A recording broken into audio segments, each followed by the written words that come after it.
Chapter 201. At that time, the entire human race was in danger because of the invasion of the Demon King's army. All the intelligent creatures who had not yet joined the Demon King's army formed an alliance for the first time in history to fight against the Demon King's army.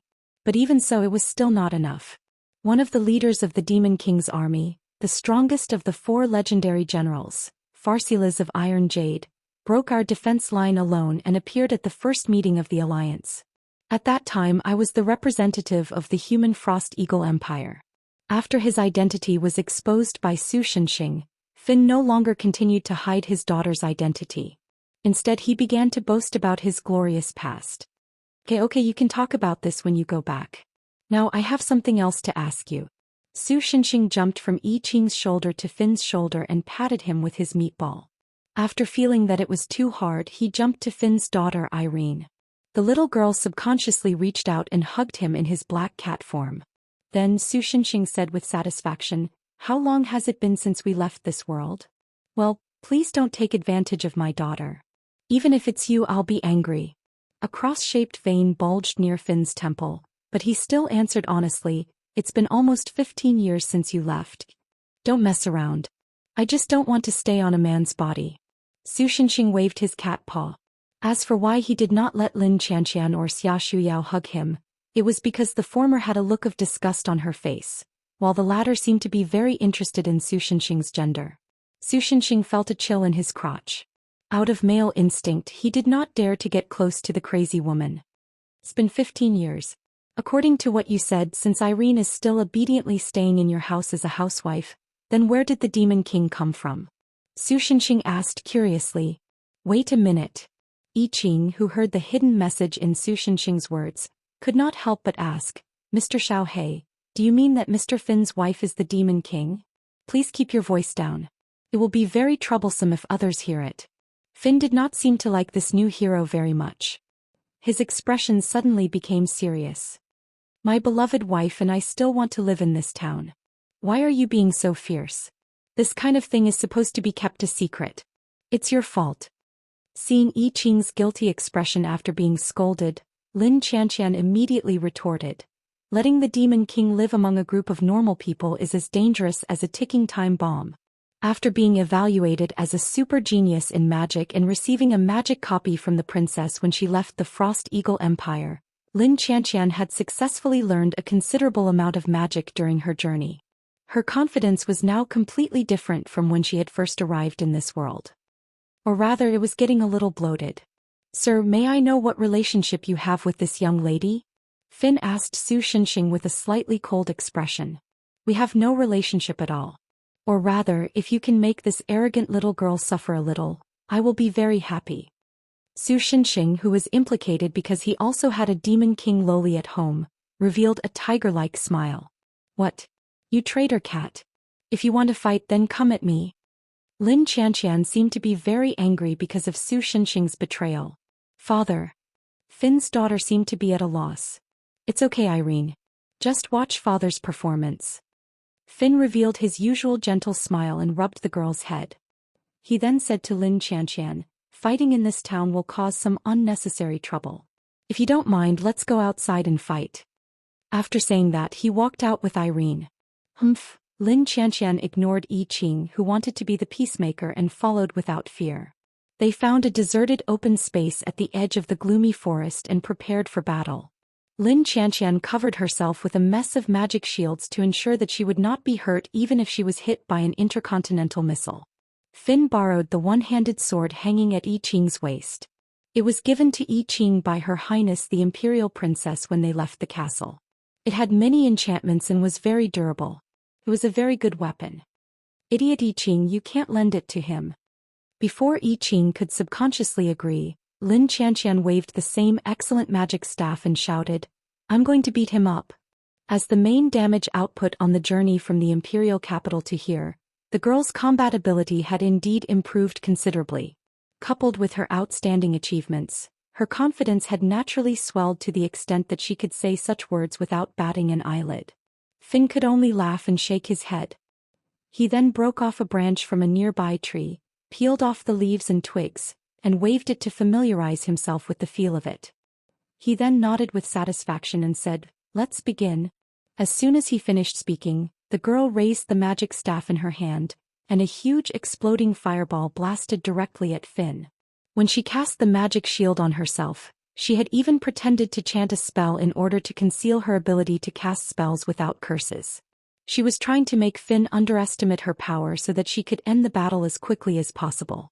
The exploding fireball, which was enhanced by excellent casting, exploded on the ground, setting off a heat wave that even made Yi Qing and Xia Shuiyao, who were watching the battle, involuntarily take 2 steps back. Finn's daughter, who was worried, shouted, "Daddy." Su Shenxing, who was in Lin Qianqian's arms, calmly said, "Don't worry.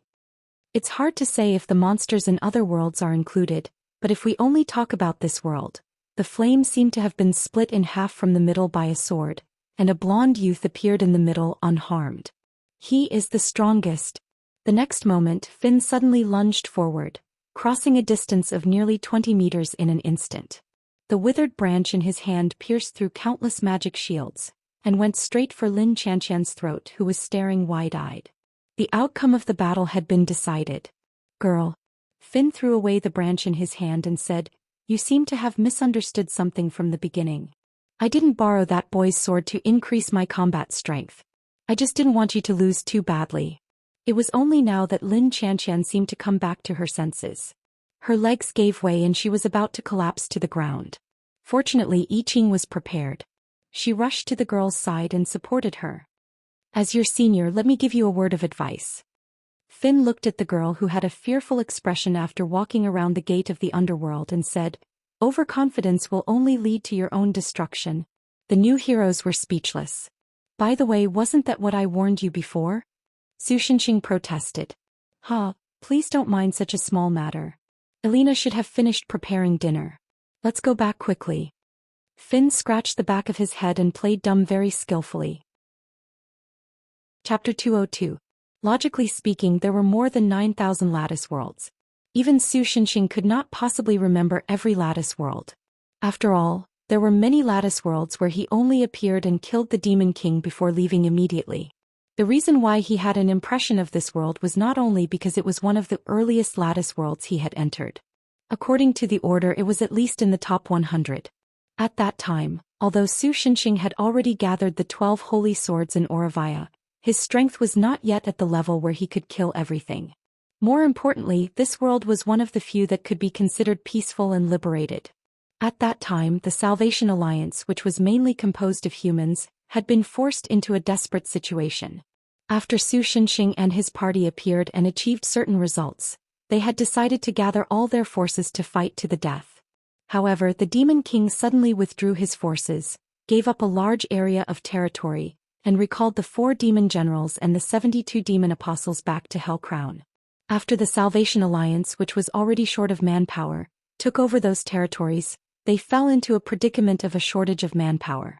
Naturally, they did not have the ability to send troops to pursue and continue to fight to the death with the Demon King's army. Even so, not many people were optimistic about the humans. After all, on the surface, the Demon King's army was far stronger than the Salvation Alliance. However, when Su Shenxing and his party arrived at Hellcrown after going through all kinds of difficulties and obstacles, the Demon King's army readily surrendered. The Demon King did not have the arrogance of most of the Demon Kings in the 9,000 lattice worlds. Instead, she was very self-aware. She knew that if Su Shenxing and his party could pass through the obstacles she set up, it meant that the Demon King's army was much stronger than hers. In order to avoid unnecessary demons sacrificing themselves, she chose to surrender. The 4 demon generals who had the right to oppose the Demon King's decision had been taught a lesson by Su Shenxing and his party along the way. Naturally, they knew that the Demon King's decision was not foolish. In fact, it was extremely wise. Otherwise, in just half a day, no one in Hellcrown would be able to breathe except for the hero and his party. The one who surrendered so readily back then was this Elena Gilquet. After bringing the new hero and the others to Finn's house, Su Shenxing stood up and introduced the white-haired woman to Yi Qing and the others. Unlike the middle-aged Finn, Elena still looked like a young girl with her long side ponytail. But compared to the lifeless girl who sat on the Demon King's throne like a porcelain doll, Elena's expression was no different from a normal person's. She even gave off a sense of motherly kindness. To put it simply, the Lord Demon King back then had completely become someone's wife. After Finn whispered Su Xinxing's true identity to her, the former Demon King covered her cherry mouth with her hand and widened her eyes in surprise. But then she immediately smiled and nodded at him. "Long time no see, Your Excellency." "Oh, long time no see." Because her temperament had changed so much, Su Xinxing thought for a moment that he had mistaken her for someone else. "Looks like you and Finn are doing well. It's all thanks to you and your friends from 15 years ago. Otherwise, I would still be bound by my duty to that painful throne." Elena, on the other hand, responded with a smile. "Well, that's good." In this regard, Su Xinxing also felt somewhat gratified. As long as someone became happy because of his hasty actions back then the pain and suffering back then was not in vain. "This time, I want to ask if you have any understanding of the current situation of the Demon King's army." After a brief exchange of pleasantries, Su Xinxing intended to get to the point. However, as soon as he finished his question, his stomach rumbled. "I've just finished cooking. Don't you want to come and eat?" Elena chuckled, her white side ponytail swaying slightly with her movements. Deference is no substitute for obedience. Su Xinxing was not pretentious. Without waiting for the new heroes to speak, he decided on his own. "I've had enough of tasteless black bread." The world's productivity was there. There were only a few kinds of dry food that could be carried on the road. It was undeniable that no matter what kind of dry food it was, it tasted very bad. "Then don't eat when I feed you," the arrogant girl, whose spirit had been dampened by the previous duel, whispered softly behind I Ching. Su Xinxing happily decided to ignore her. The Finn's lunch consisted of a fragrant milky white soup, freshly baked wheat bread, and steak that was fried in oil on an iron plate. Just the sight of it was enough to make one's appetite wet. Oh, delicious." Su Xinxing's eyes glowed as he ate. "This is definitely above average." "Thank you for your hospitality, madam." I Ching thanked Elena politely. "It's really delicious." "Oh damn it, isn't this delicious?" Lin Qianqian's mouth was stuffed with steak and she was still mumbling incoherently. She looked a little dissatisfied. "So much better than the bento I made." "Oh, is this the difference in the strength of a wife?" "This lunch is very good for replenishing energy." Xia Xiao also looked quite satisfied, but the direction of her satisfaction was not quite the same as the others. "This way I Ching will have extra energy." Elena seemed to be a little embarrassed by using too much praise at once. He just smiled and nodded. "Plain tea is not enough to show my respect. I'm very happy that you're satisfied. Elena's cooking is not bad now." In the beginning it was really. Finn shuddered as he spoke, as if he was recalling the past that he could not bear to look back on. Even the strongest man in the world was afraid of that kind of dark cuisine from the bottom of his heart. "My dear, do you have any complaints?" Elena continued to look at her husband with a smile. Her smile did not change, but everyone felt that the atmosphere suddenly became heavy. He was indeed the Demon King. In a sense, her aura was really too strong. "No, I love everything you make." Finn immediately replied with a strong sense of righteousness. Elena was probably very satisfied with her husband's tactfulness. She then regained her previous aura, making the audience relax. "But it's really surprising." Lin Qianqian drank a mouthful of soup and chewed the soup inside. "There are fans in this world too. And this kind of chewy texture. Oh, it's really irresistible. That's a slime." The little girl Erin, who had not spoken much, suddenly said, Lin Qianqian's expression changed. "Slime? Is it that blue sticky thing?" She had also defeated many of these low-level monsters on the way here. But because of the nature of a girl, she always felt a chill when she saw slime. It was second only to cockroaches. Because our house is very close to the gloomy forest, so in order to save money, many of the ingredients are sourced from the local area. The roasted mushrooms on the bread are the legs of the walking mushrooms, the steak is the meat of the minotaur. What's wrong with you guys? Elena explained matter-of-factly. But other than Su Xinxing, who was still eating as if nothing had happened, the new heroes did not seem to be in a good mood. May I ask where the toilet is? I Ching raised her hand and asked with a pale face. Chapter 203. After lunch, the Finns sent their daughter Irene to take a nap. Everyone gathered in the living room to discuss the current situation. Although you may not believe me, I don't know the current situation of the Demon King's army. Elena was the first to speak after preparing a cup of amber drink that looked like wheat tea for everyone. I believe you. Su Shenxing took a sip of the tea and rolled on the ground with his tongue sticking out. If you really wanted to cause trouble, you wouldn't have surrendered to us so easily. Lin Qianqian seemed to want to say something. Judging from her usual behavior, Su Shenxing guessed that she probably wanted to express her opposition and say something inappropriate, just like the troublemaker in Mr. Jin's pen who always said no no no, and said something inappropriate. But since Elena had just treated them to a sumptuous meal, even Lin Qianqian, who was as insensible as Lin Qianqian, merely pursed her lips and didn't say anything in the end. To be honest, I'm also very confused. The great demonic realm was destroyed by you and your companions. It's unlikely that a new demon king would come to this world. The demons in this world also don't have any new demon kings, so I really don't know what's going on over there. Elena heaved a sigh of relief when she saw this, and then she slowly added, "Is that so? Then we're in a state of confusion again." Yi Qing, who thought that things would take a turn for the better, couldn't help but sigh. "Sorry to disappoint you." Elena bowed slightly to the new hero and apologized. "No, you don't need to apologize. It's not your fault." Yi Qing replied hurriedly with a red face. Could it be that Yi Qing likes other people's wives? Xia Shuyao, who was beside Yi Qing, seemed to have discovered the truth of the world and showed an extremely shocked expression. "Idiot Yi Qing, I didn't expect you to be such a person." Lin Qianqian also immediately showed a look of disdain. "I say, this is someone else's house. Can't you pay attention to your image?" Su Shenxing was also helpless against these three guys who always started small drama all of a sudden. Did the Frost Eagle Empire's mages really not summon the wrong person? Fortunately, not everyone was pretending to be dumb. There were still characters who were seriously reading their lines and pushing the plot forward. If I'm not wrong, the formation of the demonic king's army might have something to do with the church. Finn, who seemed to be thinking about something from the beginning, ignored the new hero and his happy companions and said with a solemn expression, "Wasn't the church destroyed long ago?" Su Shenxing recalled his experience when he first came to this world and asked curiously, "I remember that when we came to this world, only half of the church's holy mountain was left." That's right. At that time, because the church controlled the divine power, it was a threat to the demons. So the holy ground and several large settlements were the first to be destroyed by the demonic king's army. Finn nodded and began to explain to Su Shenxing and the others, "But a centipede dies but never falls down. About 10 years ago the church reappeared in this world.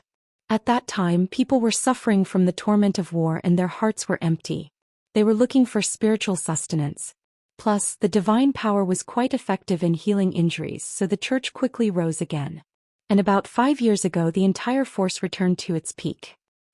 It seems that someone from the destroyed church escaped with the inheritance." Su Shenxing licked his front paws. "But what does this have to do with the demonic king's army?" Originally, after Elena's surrender, the demons under the demonic king's army either left human territory and went to undeveloped desolate lands, or became humans and mixed in with the humans to make a living with their skills. But after the church rose again, an organization called the Heresy Judgment Authority began to search and kill the demons mixed in with the humans. Finn sighed, "Those lunatics are extremists. Even if the demons have already laid down their weapons or have not harmed humans at all, once they are found, they will immediately be punished with all kinds of horrifying capital punishment. Compared to that, the basins and firecrackers you told us before are simply too weak." The blonde youth's face was grim, no longer the usual peace and gentleness when facing his daughter. "A large number of demons died because of this. Although Elena and I have organized several demons to escape, and almost all of them were successful, compared to the demons in the current human society, it is just a drop in the ocean. Every day, seeing their companions being executed, and not just the demons, even their human wives and innocent children were not spared. They were all tragically killed. The remaining demons naturally could not sit still. The prestigious demons called for their companions to raise the flag of 15 years ago. Hoping to sweep the world again is not incomprehensible." As soon as he finished, the entire living room fell into silence. After a long while, Su Shenxing said, "I understand. Yi Qing boy, have a good rest today. Tomorrow morning we will go to the church." "Okay." Yi Qing, who came back to his senses, hurriedly nodded. It seemed that he also wanted to confirm something. Then he reacted, "Are we not going today?" It is a little late and this place is at the edge of the empire. It should be quite a distance from the church's stronghold, so a good rest is the right choice. After all, you spent a lot of energy on the previous journey. Su Shenxing explained to him and then looked at Finn. The latter nodded knowingly and added to Su Shenxing's words, the church's new holy mountain has been moved to Isamol, which is nearly 1,000 kilometers away in a straight line from here. Then what is your real purpose? Lin Qianqian, who was watching coldly, suddenly asked. I have eaten enough black bread. At least for the next 2 days I want to eat a good meal. Yi Qing's gaze, which was originally filled with admiration, suddenly became awkward. Was it really okay to push back the great cause of salvation for a day for such a reason? Don't even think about it. I will not eat that kind of slime feast again. Lin Qianqian's face was pale and she firmly refused. She seemed to recall the feeling of vomiting just now. Wait, I think Lin Qianqian is focusing on the wrong thing. The main point was not the slime feast, okay? However, just as Su Shenxing said, the new trio of heroes had fought with a considerable number of monsters on their way here, so everyone was very tired. It was best to have enough time to rest and recover. Even if they did not have any combat strength, Su Shenxing alone could wipe out the entire Demon King's army or the church's army. Chapter 204. The next day, when Su Shenxing yawned and walked out of the temporary cat bed made of wooden boxes, Elena was already preparing breakfast in the kitchen. Good morning. Because he had to work and help Molly make breakfast on Earth, Su Shenxing woke up early every day. He didn't expect Elena to wake up even earlier. Good morning, sir. Elena responded kindly and offered a small saucer of warm milk. He placed it on the table. Are the others still sleeping? Su Shenxing jumped onto the table and licked the milk.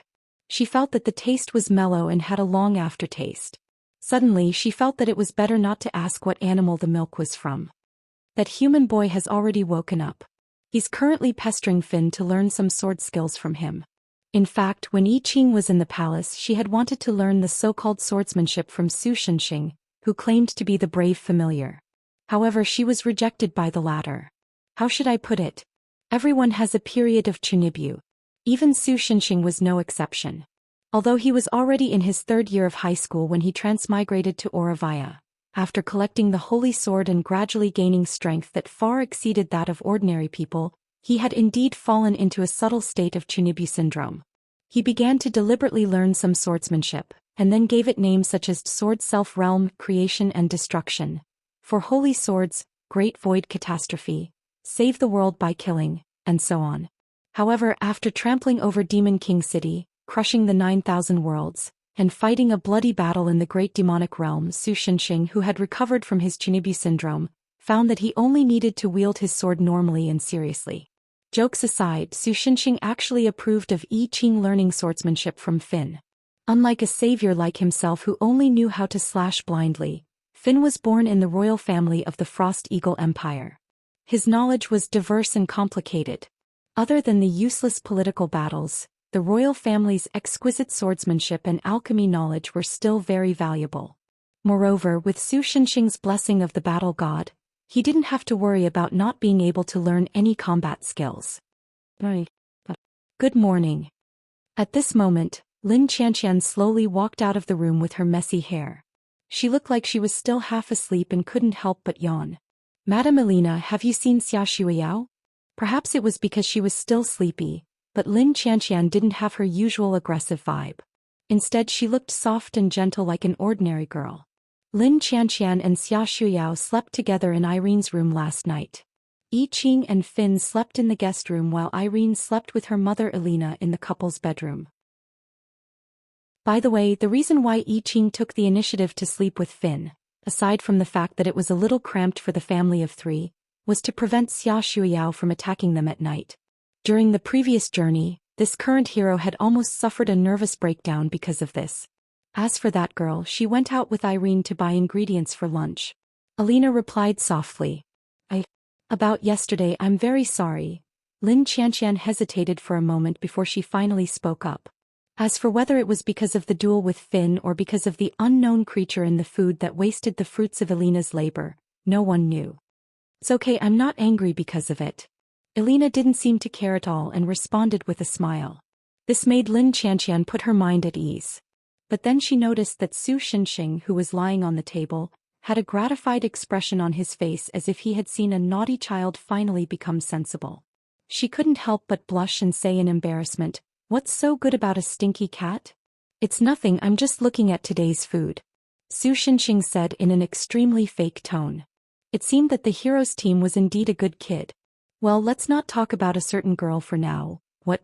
Lin Qianqian muttered in dissatisfaction, but then she rolled her eyes and revealed a sly smile. Speaking of which, you haven't taken a bath these days, right?" "Wait, what are you trying to do?" Su Xinxing immediately became alert. "Of course I'm going to do justice for the heavens. No, I'm going to bathe you." The girl approached the black cat with a smile and rubbed her hands together. "Thank you for your kindness, but I refuse." "Hey, what's wrong with a beautiful girl like me bathing for you?" "Beautiful girl? You have questions about that part. Well, it's not that I'm bragging, but don't look at me like this, I'm very popular in school." Lin Qianqian puffed out her chest and replied proudly, "The love letters I receive every semester can fill a woven bag." Oh, that's amazing." The black cat sat on the table and clapped its two front paws. "It's just that I Ching doesn't seem to understand your feelings." "That's right, that idiot is too slow." You stinky cat, what are you trying to get her to say?" The girl who followed Su Xinxing's words immediately reacted and rushed toward the black cat with a red face. But of course Su Xinxing deftly dodged her attack. Unwilling to give up, the girl continued to attack Su Xinxing, but Su Xinxing dodged all of her attacks with the agility of a cat. "I'm very happy about your feelings, but I'm sorry." While the girl was panting because of the intense exercise in the morning, Su Xinxing had already run up to the chandelier and taunted her while wagging his tail. "I like Lolita more than Tsundra." If Xiao Jingyi heard this, he would probably say something like, "The two don't conflict, right?" But obviously Lin Qianqian didn't have the luxury to do so. "Damn it, why are you so agile? You're obviously good at sports." "Nonsense, because I'm a cat," Su Xinxing replied without hesitation. At this time, the two people who were practicing or learning swordsmanship in the morning came back from the backyard, sweating profusely. "Honey, is breakfast not ready yet?" Finn threw the wooden sword aside and asked Elena affectionately. "It's ready. Help me distribute the plates to the guests." "Wait, is Irene not back yet?" Elena was about to shovel the bacon from the pot into the plate when she suddenly felt that something was wrong. The girl went out quite early, so logically speaking she shouldn't be back so late. At this time, the wooden door on the outer wall was knocked open with a bang. Xia Shuyao, covered in blood, stumbled in from the outside, and Irene's voice could not be heard beside her. "I'm sorry." The girl staggered and fell to the ground as if she was exhausted. Irene was taken away. Chapter 205. Is it really okay to do this? A young man wearing a priest's robe asked a balding middle-aged man wearing a bishop's robe anxiously. Vincent's church was a special church that belonged to the newly established church. Its main responsibility was to manage the Gloom Forest. The reason why it was called St. Vincent's Church was because it was a wild church built by Father Vincent 10 years ago. Before he became a priest, the guy named Vincent was a burly professional hunter. However, the average age of the people in this world was not high, and this number would gradually decrease as one neared the city. After successfully becoming a clergyman, old Vincent died under the hooves of a four-toothed mammoth. Little Vincent had inherited his father's church and monopolized most of the local specialties of the Gloom Forest. This allowed the wild church, which wasn't favored by the church, to gradually prosper. Even the number of missionaries had increased by a lot. Little Vincent originally thought that his life would pass by peacefully, but he didn't expect that everything would change half a year ago. The appearance of the Demon King's army caused the church, which had been keeping a low profile due to the suppression of the royal family, to take action more frequently. They even began to send bishops to the wild churches that were developing well within the empire to preside over the overall situation. Little Vincent's church was no exception. Half a year ago, a bishop appeared out of nowhere and seized almost all of the church's power and wealth. If it wasn't for the fact that his strength was completely disproportionate to the other parties, Little Vincent would have fought with his life on the line. About 3 days ago, the bishop, who had begun to settle down, suddenly announced to Little Vincent, as if on a whim, that the mistress of the family on the outskirts of town was a dangerous demon who had infiltrated human society and had to be eliminated. Holy light above, It wasn't as if little Vincent didn't know the family this fellow was talking about. In fact, even though Finn tried his best to avoid contact with ordinary people, his family was still quite popular in town. Leaving aside Elena, who was the former Demon King, Finn was once the third prince of the Frost Eagle Empire. He had always treated the citizens of the empire as if they were his own children. Therefore, whenever the townspeople were in trouble, he would lend them a helping hand within the limits of his ability. Then here came the question. For a former hero who could be considered the strongest human in this world, how big was his so-called range of ability? The answer was not clear, because Finn had never encountered a situation that left him helpless except when he helped his beloved wife give birth. It was not hard to imagine how much weight such a gentle, kind, handsome, honest and loyal man had in the hearts of the townsfolk. When the mayor was re-elected, if Finn had not stood out and said that he did not want to be bound by the mayor's position, the townsfolk would have made him the new mayor with an overwhelming advantage. Even St. Vincent's Church had received a lot of help from him, so the church had a very good impression of him. If he had a reputation attribute, he would have long been worshipped by this quiet, handsome man. Now that they had to help an outsider deal with Finn, the people in the church were naturally reluctant. With all due respect, Your Excellency, I don't think Mr. Finn is an accomplice of the demons. If it's possible, could you allow me to communicate with him? Little Vincent cautiously suggested to the bishop. Don't interrupt. Or do you intend to disobey my orders? The bishop glanced at little Vincent, causing the latter to feel as if he had fallen into an icy cavern. I just think that if that madam is really a dangerous demon, we ordinary people are definitely not her match. So it's better not to rashly alarm them. Little Vincent's body subconsciously shuddered at the thought of the bishop's methods, and then found a reasonable excuse to dodge it. If the bishop agreed to his suggestion, it would not be difficult to find a chance to inform Finn and his wife. If the bishop did not agree, then he had at least protested. That's true. The bishop paused and then muttered to himself for a moment before finally nodding. Before little Vincent could rejoice in his heart, the other party's next sentence sent him back to the ice cave. In order to have the confidence to face the greater demons head-on, we need some trump cards. The bishop grinned, revealing a sinister smile that should not belong to a clergyman. Let's capture her child first. Wait a minute, that's two. Little Vincent was just about to refute, but before he could open his mouth, a straight blade slashed across his neck. Blood flowed out of the corner of the young priest's mouth. He clutched his throat in vain, and as he made the sound of air leaking, he looked at the bishop in disbelief.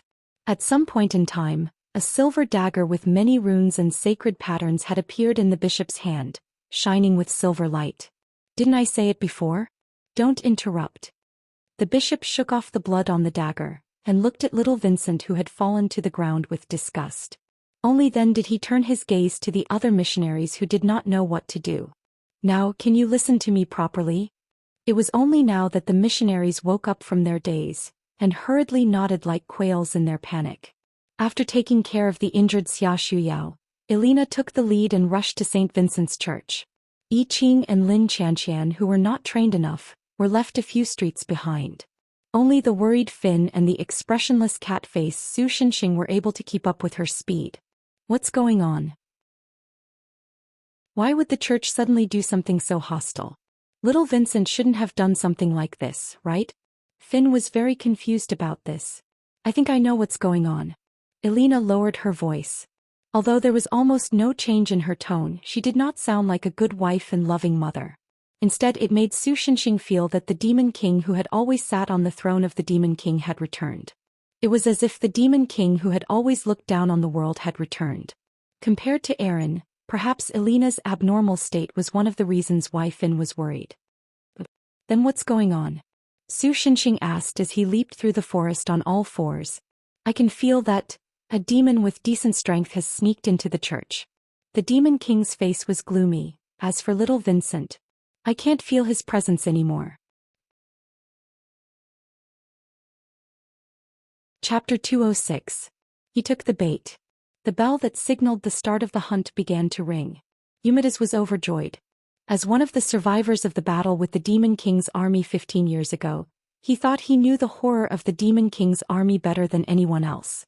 Therefore, even though he became the bishop of the new church because of his qualification as a hero who survived the battle with the Demon King's army, he still couldn't sleep and eat every day, fearing that the Demon King's army would suddenly come back one day. Until half a year ago his fear came true. The demons who had disappeared emerged from all corners of the world, regrouped into the Demon King's army, and began to attack the human empires. Although many people who had experienced that era felt that the Demon King's army this time was not as strong as 15 years ago, many empires were swept into the garbage heap of history before they could even react. This time the battle between the Demon King's army and the humans was not one-sided. Instead they fought back and forth. 15 years ago, even with the help of the nameless hero, the humans won the final victory through the decapitation operation. But in the overall situation until the end of the war, the humans did not gain the slightest advantage.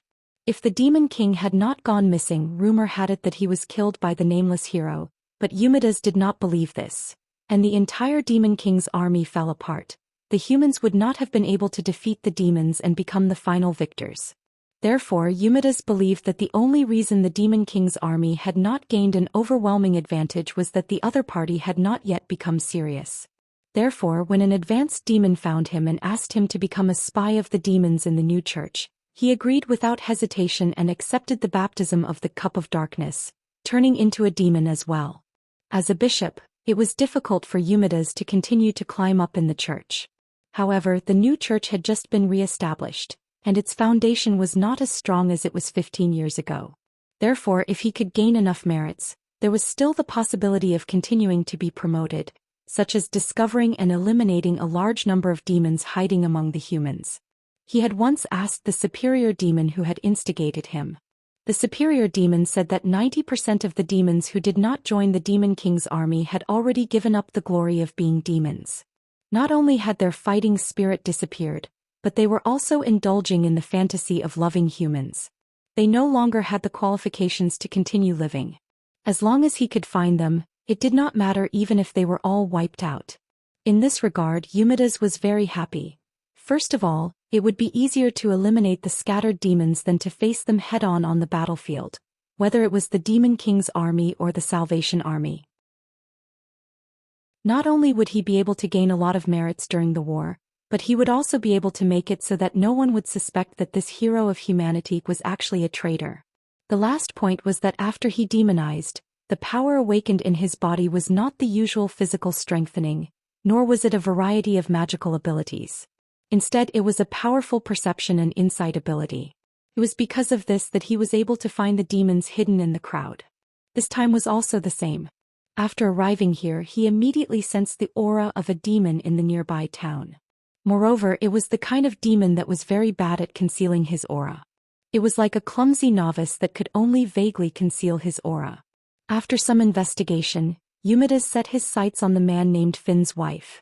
She was quite a beauty. Even in the capital of the Frost Eagle Empire, such a beautiful woman was rare.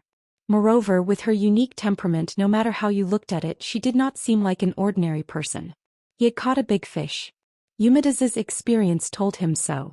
As for the man named Finn, Eumedes did not put him in his eyes at all. His ability allowed him to understand that Finn was a pure human, and as a demon worshipper, why would Eumedes be afraid of a good human? When Elena took the lead to break into the church, she immediately sensed that something was wrong. An identification and binding magic circle? Silver metal was embedded in the limestone floor, forming a huge and beautiful magic circle on the ground of the church. At this moment, light like electric current was flashing on the silver metal like a track, indicating that the magic circle was in operation. Chains invisible to the naked eye appeared out of thin air and bound the woman at the entrance. Then dozens of missionaries rushed in from the aisle behind the church's main hall, holding all kinds of weapons that were smeared with holy oil, facing the woman who looked extremely unhappy. The magic circle is black. Eumedes walked out from the back, glancing at the color of the magic circle under Elena's feet. It was a kind of black that could not see any color, extremely pure black. There is no doubt that our Miss Elena is a demon. Some of the missionaries who had received help from Finn's family could not help but waver. "Where is my daughter Eileen?" Elena did not pay attention to Eumedes' words, only coldly looking at the middle-aged man who was spouting nonsense and asked. "You don't have the right to ask. Although I really want to say this as the daughter of a demon like you, it's a pity that that little girl will also be sent to the headquarters of the church, the Holy Land of Lowell, for trial. Based on past experience, she will probably be skinned alive and turned into a specimen for people to see. Eumedes did not feel the hostility in the woman's eyes, instead continuing to provoke her. But when he saw that Elena did not waver at all, he could not help but smack his lips in disappointment. Have you already given up resisting? Forget it, let me see what kind of demon you are. You can't even hide your own scent. As he spoke, he activated the magic circle's identification ability. In the next moment, a pitch-black flame rose from the ground, evaporating all the holy silver that was used to construct the magic circle. What replaced it was as thick as a substance as black as the night, and unable to be blown away or dispelled. Indeed, it's my fault for not being able to hide my scent. In the darkness, Elena's voice seemed to come from the abyss, causing everyone present to feel fear from the bottom of their hearts. After all, as the former demon king, it took me a lot of effort to suppress my power to the level of an ordinary demon. Chapter 207. Eumedes was on the verge of a mental breakdown. He did want to fish for the law enforcement. To capture demons to increase his reputation, but the high-level demon that allowed him to reincarnate as a demon didn't tell him that there was such a big shot among the humans. This kind of magical surge was definitely far beyond the normal demons. No, even among the high-ranking demons, there were not many who could have this level of magical concentration, right? Not to mention the magical power that was as dark and despairing as the night. Could it be the rare royal family of the demon race in the legends? If that was the case, then there was a big problem. If one had to make an analogy, it was almost like a Japanese trader who wanted to perform well in front of the Locust army, so he set up traps everywhere to capture Hideki Tojo. Eumedes almost vomited blood. Even though he had always thought of himself as a resourceful person, he did not know how to deal with this situation. Even if he bent over and said, "It's a misunderstanding, my lady," there was a 99% chance that he would be slapped in the face. After kidnapping someone else's daughter and trying to kill their entire family, he still wanted them to apologize peacefully. What kind of mentality did he have? Thinking of this, Eumedes made up his mind. No matter what, he had to survive today first. Whether it's a conspiracy or a trick, I've given you so much time. You should have thought about it already, right?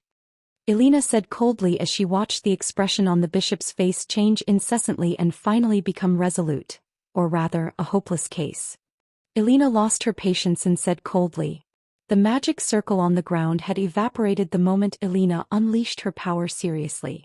The holy water in the church had also lost its holy power and was boiled into ordinary water due to the clash of magic power. Almost all of the anti-magic weapons were overloaded. The missionaries screamed in agony as they tossed away their scalding weapons. Their hands were sizzling from the heat, and a faint aroma of roasted meat wafted through the air. For Elena, as the demon king, even if she was a little serious, the weapons of mortals would not have the slightest effect on her. Although she was not a god, because the level of Elena's hometown, the great demon realm, was far higher than this lattice world, Elena's rank was also at the top of this world. To hurt her, at least a legendary weapon like the hero's sword or the Overlord's sword was needed.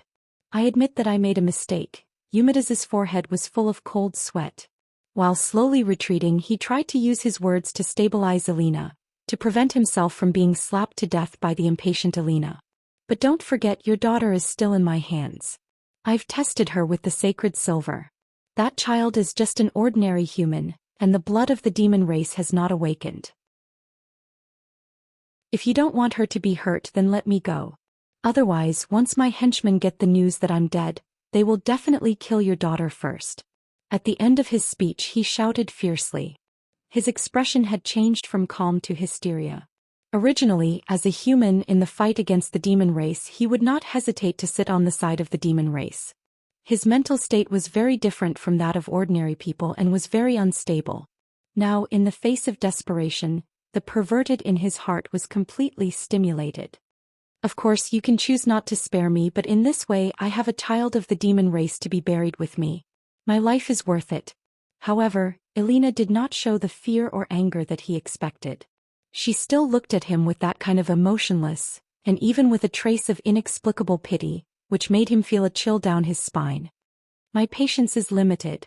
Eumedes, who was dominated by uneasiness, roared crazily, and even the other missionaries felt that the bishop was not normal. Don't look at me with that kind of eyes.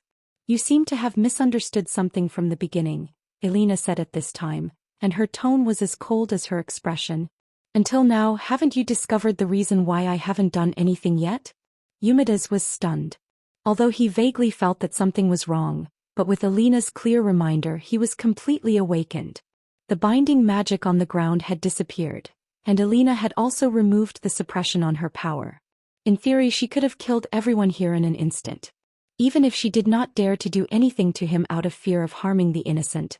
But it was strange that the missionaries did not suffer any injuries other than being burned by the overload of the magical weapons. Could it be that Elena's power was just an embroidered pillow and did not have any real power? Impossible. If that was the case, Elena could have continued to use her power to intimidate him, and there was no need for her to say such things and expose herself. If that was not the case, then there was only one possibility left that Eumedes did not want to believe. Elena did not hurt anyone here and only treated his threats with a cold face, and did nothing but act like she was stalling for time. If all of these were taken into consideration, could it be that the hostages? Eumedes's face was pale. That's right. Although it only took a split second to get rid of those two who were probably your confidants. A voice that sounded gentle and kind, but there was a hint of anger hidden in it came from behind the bishop. But it took quite some time to find that secret passage. I'm sorry, Elena. Eumedes turned around in fear, only to see Finn carrying the unconscious Irene and slowly walking out from behind, blocking Eumedes's last escape route. Sorry to trouble you, Your Excellency, Finn said softly. Immediately, a black shadow shot out from behind Finn and struck the missionaries on the back of their heads. Memory modification, meow. Seeing that the situation was hopeless, Eumedes's legs finally gave way and he collapsed to the ground, losing his last will to fight back. Since you have done such a thing, you should be prepared for our revenge, right, Bishop? Elena smiled faintly. The next moment, a huge black pillar of light shot up into the sky, piercing through the dark clouds in the sky, and even the residents in the surrounding area felt uneasy because of it. When the pillar of light disappeared, St. Vincent's Church had completely disappeared from this world, and the missionaries whose memories had been modified were scattered around the large pit where the church used to be. Chapter 208. Thick, double-layered opaque curtains covered the windows, making the room that was facing the sun unusually dark. The house, which had been tidy and spotless because of the landlord's diligent cleaning, was now completely different from before. A large number of bags of puffed food were carelessly discarded on the floor. The seasoning salt and unfinished potato chips were spilled out due to the strange angles of the bags. There were also empty cola bottles and fast food boxes printed with bright red Kaifeng logos everywhere, as well as instant noodle buckets stacked high like the Tower of Babel. In addition, the comics and novels that were originally neatly placed on the bookshelf were scattered all over the floor, mixed with mobile phone charging cables, eye masks, earplugs, and other messy things. It made the room look like a junkyard and there was no place for one to stand. If it wasn't for the fact that the landlord was angry and the owner of the room didn't use the spirit language to prevent creatures like cockroaches from appearing here, this place would have been called a purgatory on Earth. The antique computer screen that was moved into this room was showing the screen of a recently popular FPS game. The large square box and the words "Internet connection disconnected" were particularly eye-catching. At this time, the owner of the room was lying on the computer table, looking like she had been burned to ashes. Even her light blonde hair seemed to have lost its original color. After an unknown amount of time, the rooster clock that was carelessly stuffed in the bookshelf suddenly let out a tragic scream. The girl who was awakened by the noise was still lying on the table. He grabbed a mug and threw it at the bookshelf. With a clang, the rooster clock, which was already missing an arm and a leg, was smashed into pieces. The white porcelain mug was not spared either. Together with the alarm clock, it was smashed into pieces. Thus the room fell silent again. After a long while, the girl raised her head with difficulty and yawned cutely. Her long blonde hair curled up due to her poor sleeping posture. She looked sleepily at the corpse of the alarm clock and the mug on the ground. She pouted and muttered a few words. Then she waved her slender fingers, and the pieces of the alarm clock and the mug that had worked so hard for her seemed to have gone back in time. The fragments reassembled and finally returned to their original state. She waved her hand and let the two objects fly into her hand. She carefully examined them and found that they were no different from their original appearance. She couldn't help but nod with satisfaction and put them on the computer table. She rubbed her still somewhat sleepy eyes, stood up from the chair and staggered out of the room. Coincidentally, the other tenant of the apartment had just returned and was changing his shoes at the entrance. "Ah, Miss Emily, you're just in time."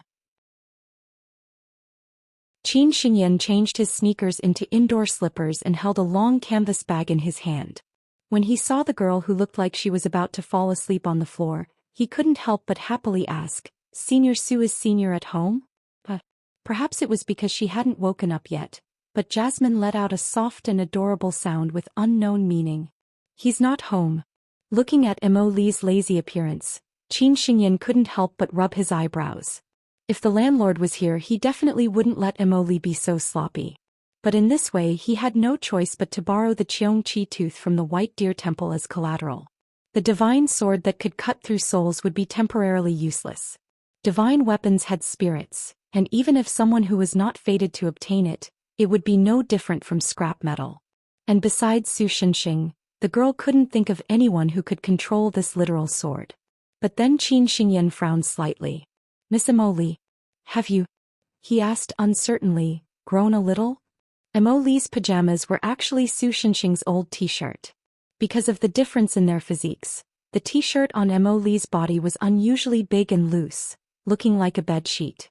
But now, although the t-shirt was still loose, the girl's chest and pelvis were already faintly showing a youthful and seductive curve. If one had to describe it compared to Jasmine's previous elementary school student body, her current appearance was almost at the level of a middle school student's body. When Emily heard this, she first tilted her head in confusion. Her light blonde hair flowed down her shoulders like a waterfall, emitting a faint and charming glow in the morning sun. Then she looked at her hands and patted her chest with both hands. The sleepy bubble on the girl's head seemed to burst at once, and her expression instantly became clear and bright. "I've grown bigger. I don't think that's the main point, right?" Qin Xingyan almost staggered and fell to the floor. Although in a sense she was still flat-chested. "The landlord is missing." Emily seemed to wake up a little and whispered something softly. Because of his cultivation, Qin Xingyan's hearing was better than that of ordinary people, but he could only hear a few words. "Not in this world. Very far away. No danger level in this world. Magic powers running low. The seal is in danger of losing its effect." Putting these words together, it was not difficult to come to the conclusion that Su Shenxing seemed to have gone to another world, causing some changes to the seal on Emily's body, which made the girl grow a lot overnight. But Qin Xingyan still felt that this was a bit ridiculous.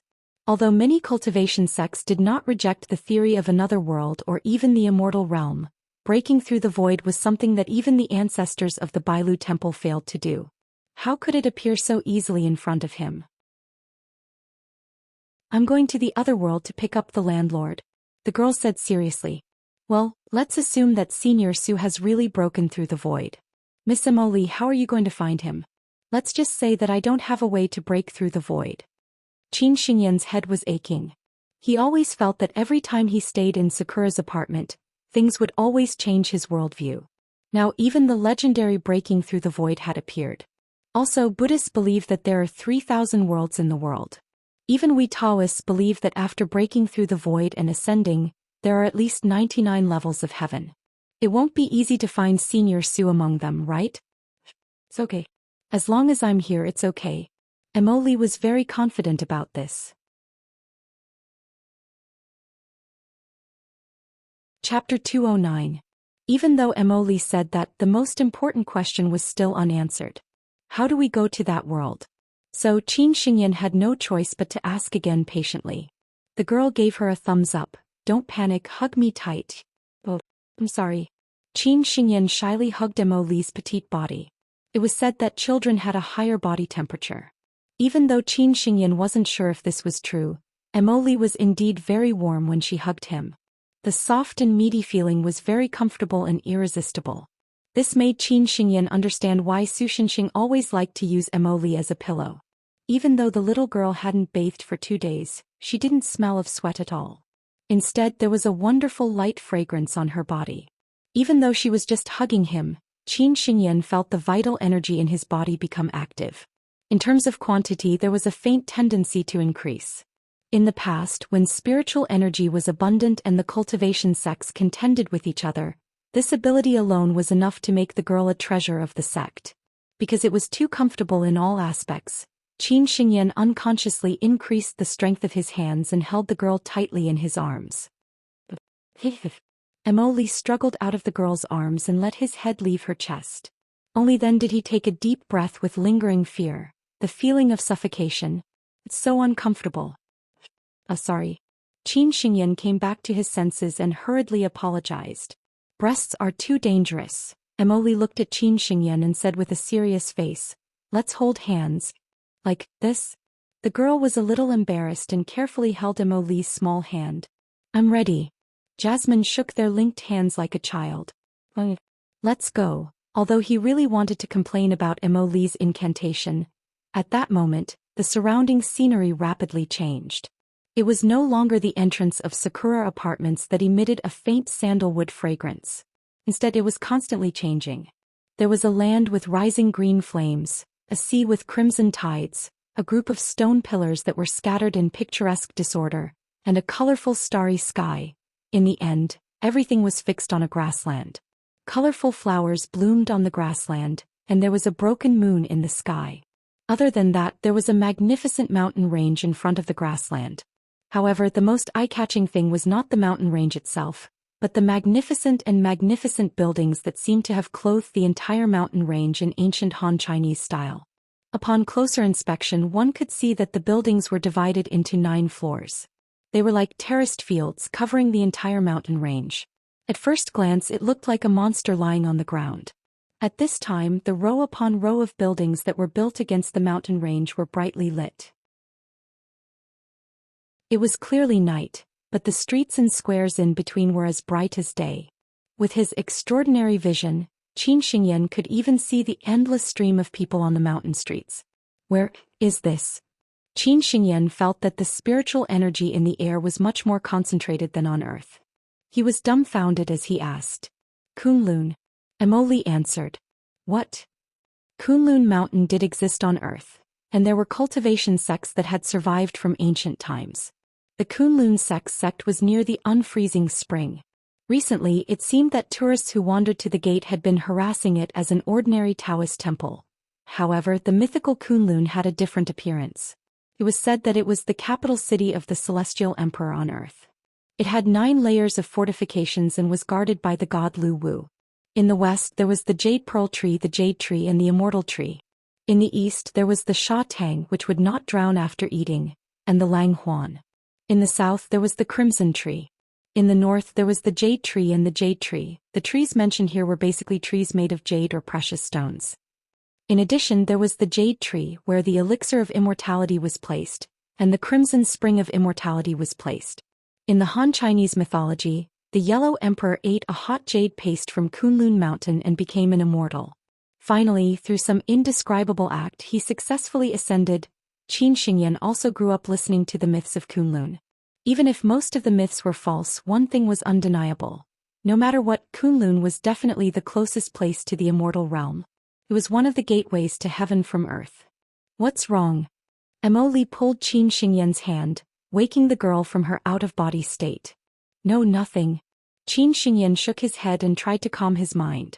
At the same time, he sighed that his temperament had not been honed to the point where he could remain calm even if Mount Tai collapsed in front of him. Although Emoli still looked a little curious, he did not ask anything. Instead, he held Qin Xingyan's hand and walked up the mountain. Along the way, Qin Xingyan saw a lot of strange things. Most of the people on the road were not like humans.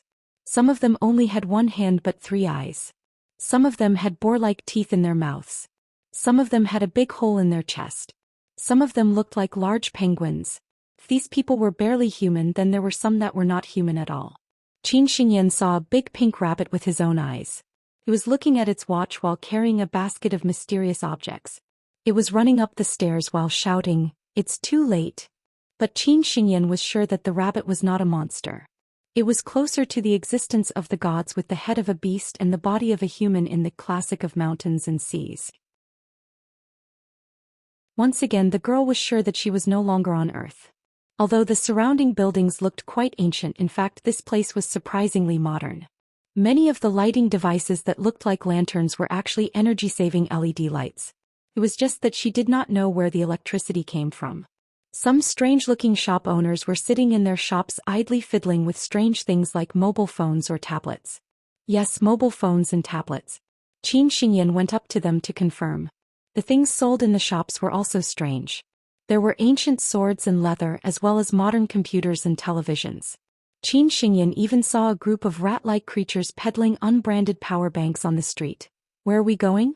After walking in the mountain city for a long time, Qin Xingyan found that the number of pedestrians around her was decreasing, but the strength of the people around her seemed to be increasing. Now she could no longer see through the strength of anyone around her. At the same time, there were more and more strange creatures. There were even creatures that looked like the faceless man in Spirited Awake that poked their heads out from all corners and looked at the two uninvited guests. This made Qin Xingyan, who was used to seeing storms and waves, feel a little scared and uneasy. Let's take the bus. Emily was as concise as always, as if he did not notice the strange creatures spying on them. In the end, Qin Xingyan could only follow Emily to their destination in fear. It was a place that looked like a tram platform. But there were only a few creatures waiting for the tram. The pink rabbit from before was also here. You're here again. A burly man walked over from not far away and looked at the two of them with an unfriendly gaze. Qin Xingyan immediately felt the alarm in her heart go off. An overwhelming sense of fear enveloped her whole body. Even though they did not fight, the girl already knew that the burly man in front of her was definitely not someone she could fight against. If they really fought, she would probably be turned into ashes in a single blow. You are? Emily tilted his head. Who are you? The burly man's mouth twitched. Then fine orange hair grew out of his face. The hair pattern on his forehead faintly formed a black king character. At the same time, 9 tiger tails stretched out from his back and swayed slowly. God Lu Wu. Qin Xingyan remembered that this was Kunlun. Seeing the other party's appearance, Qin Xingyan naturally understood the other party's identity. As the god who was appointed by the Celestial Emperor to guard Kunlun, the gate to heaven, Lu Wu's fighting strength did not need to be explained. Just the monsters under his command, Tu Lu and Qin Yuan, were already a terrifying force. If released, they could easily wipe out all the cultivators on Earth. In addition, Lu Wu himself was a powerful being who could fight against the ancient fierce god Gong Gong. It must be known that Gong Gong was a fierce person who could fight against the combined forces of several gods when Yu the Great was controlling the flood. He could be said to be the god of war among the gods, although he was driven away in the end. From the way he did not seem to welcome Emily, it seemed that things were going to be a bit troublesome. I want to go to Yujing Huan. Help me buy tickets. However, Emily was not afraid at all. Instead, he confidently extorted God Lu Wu. I say, can't you stop for a bit? Lu Wu looked like he had a toothache. When you were drunk, you uprooted the multicolored jade tree. It wasn't easy for me to replant it. And this time, even the only human who can stop you is not here. How can I let you go to such an important place? Do you want to eat tiger meat? Emily was no longer listening to Lu Wu. Instead, he asked Qin Xingyan. Don't ask me about this kind of thing. God Lu Wu is already looking at me unkindly and he's already grinding his teeth. The girl thought to herself, not knowing what to do. After confronting Emily for a while, Lu Wu seemed to give up and let out a long sigh. Forget it. If I don't let you go, Kunlun will probably have to be rebuilt at least once. The tiger-headed man scratched his head with his sharp claws and turned back into a burly man. But this time, please at least be a bit more obedient and don't cause any more big news. Agreed. Emily waved his hand casually. Qin Xingyan swore that she saw the vein-like thing on God Lu Wu's forehead throbbing. However, for the sake of the harmony of the world, she did not say anything in the end. In the uncomfortable silence, the tram slowly glided to the side of the platform. Go. God Lu Wu waved his hand as if out of sight, out of mind.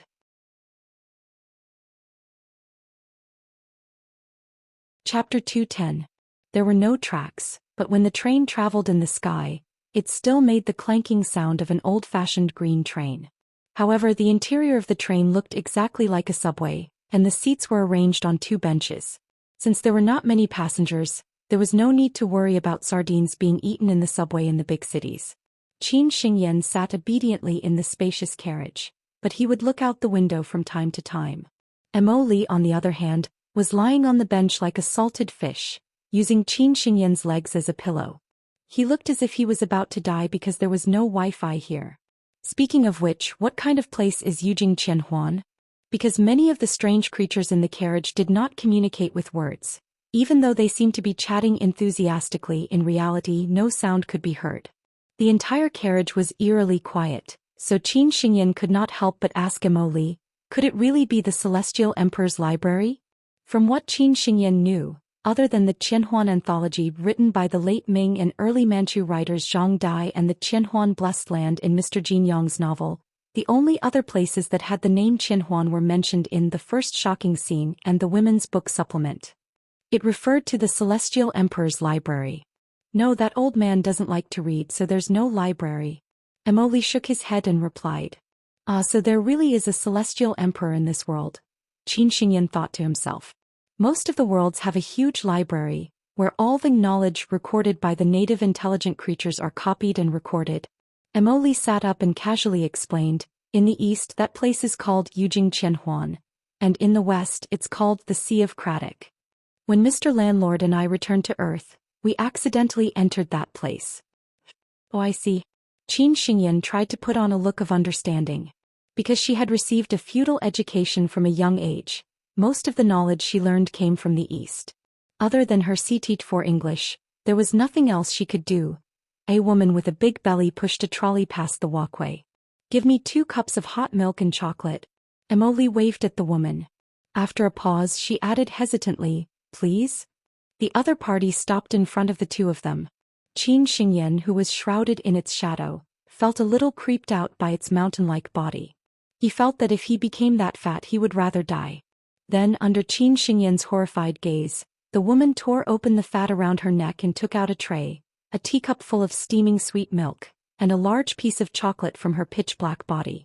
After passing the items Mo Li had ordered to Qin Xingyan and bowing to them, the woman continued to push the trolley and walked towards the next carriage with heavy steps. Who was that person?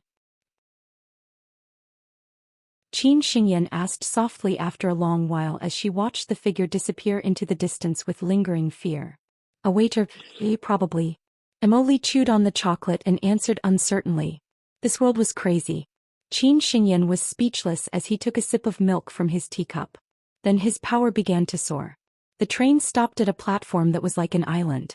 When Qin Xingyan got off the train, he realized that he was surrounded by a vast and boundless ocean. But this ocean did not have any signs of life. If he looked closely, he would see that there were countless books submerged in the water. Since the birth of the world's first language, whether it was the past or the future, all of human knowledge and culture was recorded here until they completely disappeared from the earth. The last traces of extinct civilizations, the beliefs and thoughts of ancient humans, the thoughts and knowledge of all intelligent creatures about the world. Recording all of this is the meaning of the existence of the Craddock Sea. Mo Li said softly as if he was talking to himself. Why, do you know all of this, Mo Li? Qin Xingyan looked away from the spiral seaweed-like book tower under the sea and looked at Mo Li in surprise. It's nothing, I've seen something similar before. The little girl answered casually. Then, as if she wanted to divert Qin Xingyan's attention to something else, she forcefully explained, this region is the Earth region. All of the books that have appeared or will appear in human history can be found here. The more profound the book's thoughts and literature, the easier it is to sink into the deep water. Conversely, the more shallow the book is, the easier it is to float. Was that so? Qin Xingyan looked at a novel that was floating on the platform. The title of the novel was My Ghost Parade Is Not This Cute. Are you sure the deeper the book is, the better? That's right, those that float so shallow are all trash. Jasmine replied resolutely and decisively. Qin Xingyan felt as if she could hear someone wailing in anguish from the unseen world. So what exactly are we here for? Qin Xingyan asked curiously. The landlord will write an autobiography in the future. But because the landlord's writing style is terrible, There's nothing else in it except for his own experience. Emily answered, if we can find it we'll know where the landlord is now. Was it an illusion? She felt that Su Xinxing was miserably slandered by Emily. Besides, he even wrote an autobiography. Su Xinxing was unexpectedly narcissistic. There's one more thing. Emily warned seriously, after you find the autobiography, you can't read the content after that. Something bad will happen if you pry into the landlord's future. Qin Xingyan, who saw Emily's serious expression for the first time, nodded involuntarily. But then she came back to her senses. Wait, Emily, aren't you going to look for it? I have more important things to do. Emily looked over Qin Xingyan's shoulder and looked behind her. Before you find the autobiography, you have to resist the bookkeepers here. Don't worry, the will of the great devil realm will guide you. Unlike God Lu Wu, the bookkeepers were not real creatures. They were closer to robots and there was no room for negotiation. So when Qin Xingyan dived into the water to look for Su Xinxing's autobiography, Emily was already fighting with the 3 bookkeepers on the surface of the sea. Even if she didn't look up, Qin Xingyan could feel the terrifying power surging on the surface of the sea. Affected by the aftermath of the battle, many towers of books in the sea began to collapse. This undoubtedly increased the difficulty of Qin Xingyan's work. What a joke. How could it be so easy to find the only correct answer among millions of books? But not long after, Qin Xingyan felt as if she was being summoned by something. She swam in a certain direction and found a book that was different from the others. I've got it, this is it. Qin Xingyan hurriedly flipped through the book according to the date and found the current time. Lattice World? Is that a serial number? I don't care. The surrounding towers of books were collapsing more and more. Qin Xingyan could only hurriedly throw down the book and float up. It wasn't that she hadn't thought of bringing the books back, but when she tried to do so, she realized that although the books could be read, they couldn't be brought back.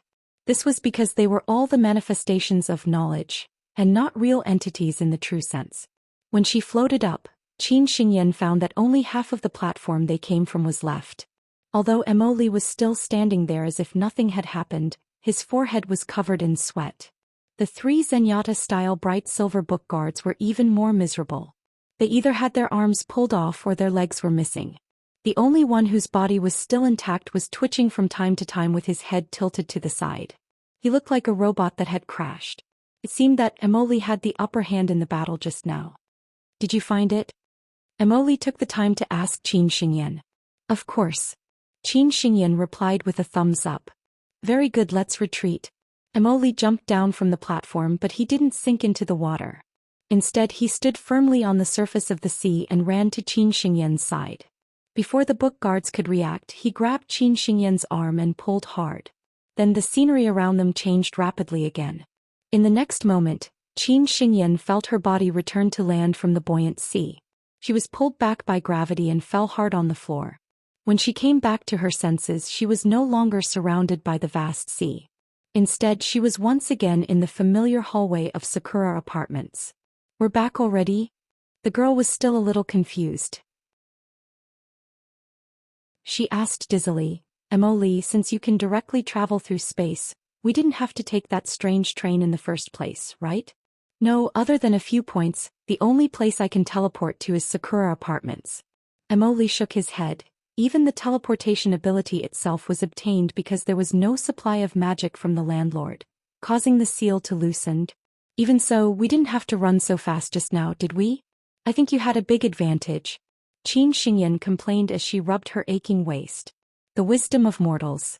Emily replied expressionlessly, in the Kratic Sea the book guard's power is limitless. Even if they are reduced to ashes, they only need a few breaths to recover. Moreover, every time they are defeated and resurrected, they will become stronger as long as they don't exceed the limits of the world. However, my seal hasn't been completely unlocked, so this kind of battle of attrition won't last long. Is that so? Qin Xingyan was a little dizzy. Jasmine looked at Qin Xingyan with an expression that said, You can't teach a child. How should she put it? Qin Xingyan felt that as Jasmine grew older, although her facial expressions had become more expressive, they had also become more hurtful.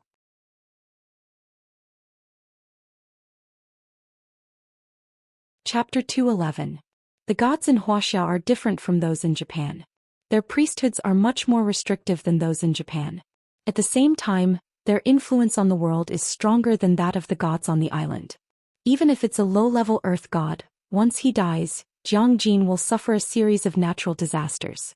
All the vegetation on the land will wither, the ground will sink, and the buildings will collapse, not to mention those high and mighty gods. Although you're an Einherjar and don't have much to do with this, you still have to pay attention to your words and actions. Don't commit any taboo. In the earth god's cave in Jiangjin, the mushroom-headed earth god Loli said seriously to Chihaya Fukuyama, who had been learning from her for some time. I understand. Thank you for your teachings. The girl from Fusang was sitting on a cushion, bowing and thanking him seriously. I've taught you the basic knowledge of being a god in Huaxia. After that you'll have to familiarize yourself with it. The earth god Loli yawned and waved her hand. That's all for now. You can go back to your apartment. Yes. Chihaya Fukuyama nodded again and stood up from the cushion. At this moment the ceiling above the cave seemed to have been smashed by something. With a deafening bang, a large amount of soil and stones fell from the ceiling. I just bought a PS4 Pro. The earth god Loli lamented at the corner of the collapsed ceiling. Fortunately, the quality of the Sony was passable. Although most of it was covered by soil and stones, at least from the outside, the game console was not broken. Before earth goddess Loli could breathe a sigh of relief, two figures fell through the hole in the ceiling and stepped on the main computer that was plagued with disasters.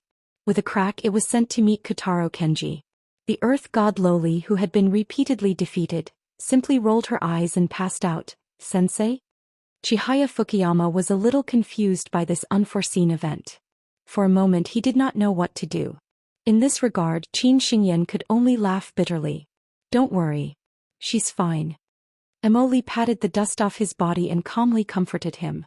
I think you should have something else to say now. Sure enough, the earth god Loli got up and complained. Like apologizing, and apologizing. Since the two of them met, they had always worked together to scam money on the internet, so they were very familiar with each other. Right now, I have something important to do. Emoli did not hesitate. What's wrong? What's wrong with you guys? Earth god Loli scratched her head. Spare me. Last time when the yellow springs leaked, it made my stomach hurt for a while. I'm going to find the landlord. What? That guy ran away from home? It is indeed rare. Earth god Loli was surprised for a moment, but then she frowned and looked Jasmine up and down. Speaking of which, why do I feel like you've grown a little taller? My nest is in the growth stage. And I'm already in my final form. The earth god Loli complained, but then she sighed and pushed Chihaya Fukuyama to Emoli. Although I don't know the details, you guys should be looking for her, right? Since the class is over, you guys can go wherever you want. Thanks, Mushroom. I'll treat you to some Chinese crepes when I come back. With the landlord's money. On the way, Qin Xingyan briefly explained the situation to Chihaya Fukuyama. The latter tilted his head and thought for a while before shaking his head helplessly. Chinese is too complicated. I don't understand a lot of things. Well, it seems that even a god would have a hard time overcoming the language barrier. In short, according to what Miss Jasmine said, we need to head to another world to bring Senior Sue back. And when we pass through the world barrier, it would be much more convenient if we had someone like Miss Shan Shan with a divine spark. That's pretty much what I meant. Therefore, Qin Xingyan tried her best to explain with concise words and gesticulations. This allowed Chihaya Fukuyama to barely understand what he meant. Because of the series of events, it was now close to midnight. There was only a lonely moon hanging in the sky, making it feel even more lonely. Qin Xingyan suddenly realized that Emoli, who was walking in front of him, seemed to be heading in the wrong direction. They didn't seem to be heading towards Sakura Apartments, but rather to the city. Miss Emoli, what are you planning to do? Qin Xingyan quickly asked when he remembered that Emoli would occasionally do things that he couldn't understand. We need a vehicle to go to another world. Emoli replied in a concise manner. We're going to find that vehicle. Vehicle? Qin Xingyan blinked her eyes, unable to understand what the girl meant. After a while, the three of them arrived at their suspected destination. The Jiangjin Museum? This Miss Emoli, what are you planning to do? Qin Xingyan became more and more confused about Emoli's behavior. The Jiangjin Museum was quite miserable. Since its establishment, it seemed to have been encountering strange things. Some time ago there were even strange thieves. Emily ignored Qin Xingyan's question and carefully ran to the wall. Just when Qin Xingyan thought that the girl was going to use some kind of magic to open the door or window, he saw her punch a hole in the wall and then walk through it with ease. This made the corner of Qin Xingyan's mouth twitch, but he couldn't help but follow her. Chihaya Fukuyama hesitated for a moment and also entered the museum. Then, Emily brought them to the most important exhibit in the museum. This is... Qin Xingyan looked at the huge object in front of him and couldn't help but gulp. It had just been retired and it could be said to be the last old-style steam locomotive in the whole of China. It was the treasure of the Jiangji Museum, River Moon. Of course, because there was no carriage behind it, the River Moon displayed in the museum was actually just a locomotive. Could it be that the vehicle Emily was talking about was this? Let's go. Emily used her actions to prove Qin Xingyan's guess. She took the lead to cross the barrier outside and directly boarded the River Moon. Wait a minute, how do we drive this kind of car? Qin Xingyan wanted to cry but had no tears. Chihaya Fukuyama, on the other hand, was more curious. Welcome to the River Moon sightseeing train. When Qin Xingyan helplessly boarded the train, he didn't know when, but there was a small girl wearing a black cap and a conductor's uniform in the cabin. Please sit tight and fasten your seatbelt. This train is about to depart. White smoke billowed out of the chimney of the locomotive that should have been abandoned, and a sharp whistle sounded from the steam whistle once again. But for some reason no staff came to check on the situation even though it had turned out this way. Then the old wheels slowly turned and the River Moon moved forward again. It carried a few girls with different thoughts and gradually accelerated. With the unique whistle of this type of steam train, it drove into another world.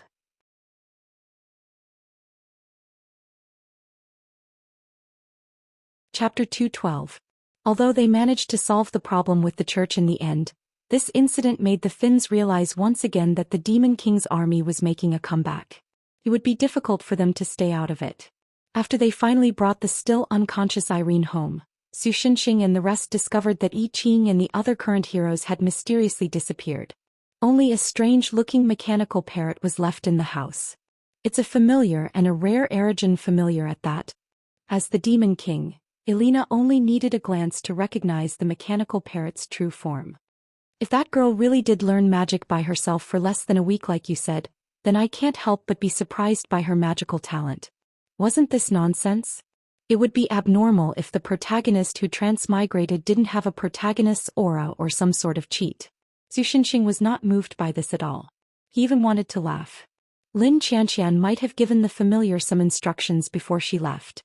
Anyway, when they returned to the house, the parrot opened its beak and began to recite I Ching's message in a shrill voice like a recorder. According to the message, I Ching and the rest wanted to go to the church with Su Xinxing and the rest to rescue Irene. However, due to their short legs, Su Xinxing and the rest disappeared with a whoosh. The current heroes who did not know the way could only obediently return to the house and wait for news. However, they did not receive any news from Su Xinxing and the rest. Instead, they received other news. The Demon King's army, led by one of the 4 legendary generals, the Burning Blood warrior Soraya, had launched a surprise attack on the Silver Beak Fortress, which was the throat of the Frost Eagle Empire.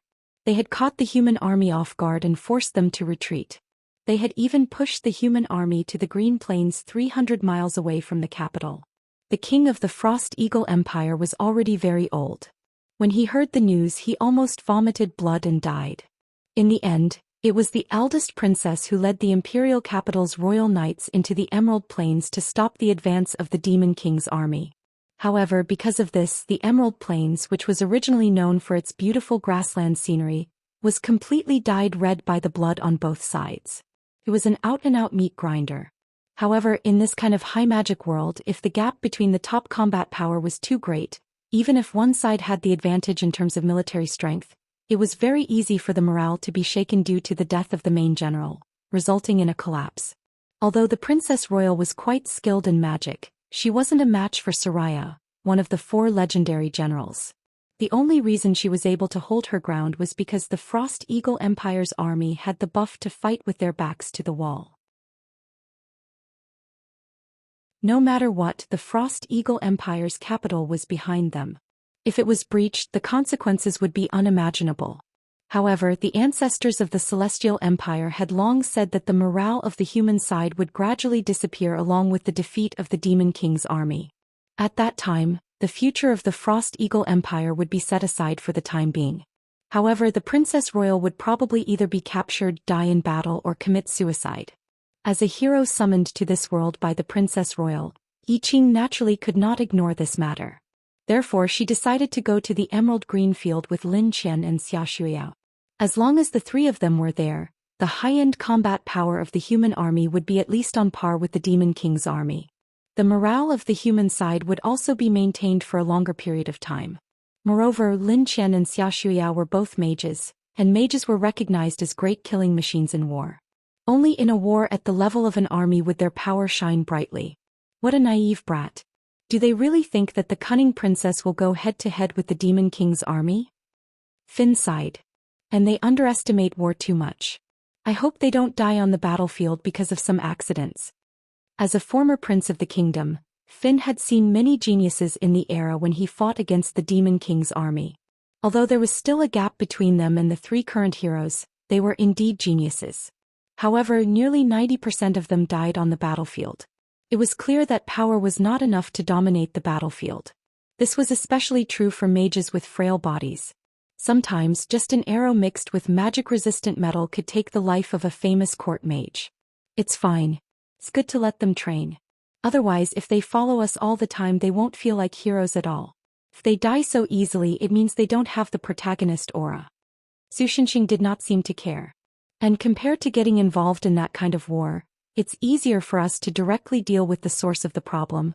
His meaning was clear. He wanted to directly find the Demon King and persuade him to surrender. If he could not persuade him to surrender, he would directly kill him. It was simple and clear. Elena also knew some of the glorious and not-so-glorious history of this true hero. Naturally, she would not talk to Su Xinxing about the human rights of the demon race at this time. Pharsalus knew that he was dreaming. In his dream, he seemed to have returned to a year ago. 15 years ago, the Demon King led them to surrender to the hero at that time and promised to live honestly as humans. Even as one of the 4 legendary generals, Pharsalus of Steel Jade, he did not raise any objections. Instead, he integrated into human society with many other high-level demons who could take on human form.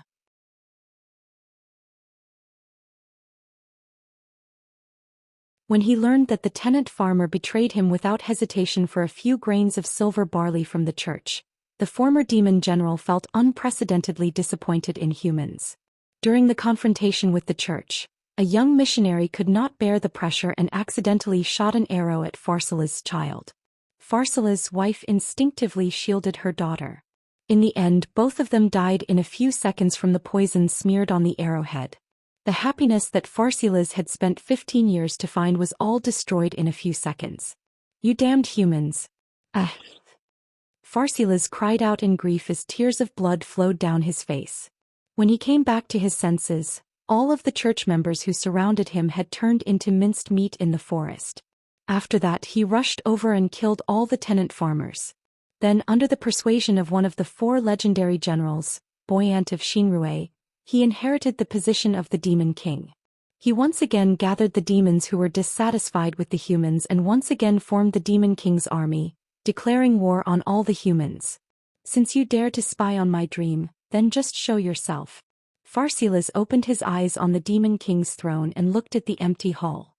He suppressed his anger and said in a deep voice, I will let you know how great of a sin it is to mess with the dream of a high-ranked demon. The scene in the middle of the hall distorted and then 2 people and a cat appeared there. Pharsalus, I didn't think that the person who would take this step would be you. Elena looked at Pharsalus, who had changed back to his original demon form. His entire body was indigo and he still had fangs and a hyena tail. She was in disbelief. I always thought that the honest you would not do such a thing. Lord Demon King. Pharsalus looked at Elena as if he wanted to say something, but in the end he shook his head. After you surrendered to the humans, there is nothing more to say between us. If you are here to persuade me to surrender again, then there is no need. This time, even if I die, I will die on the battlefield against the humans.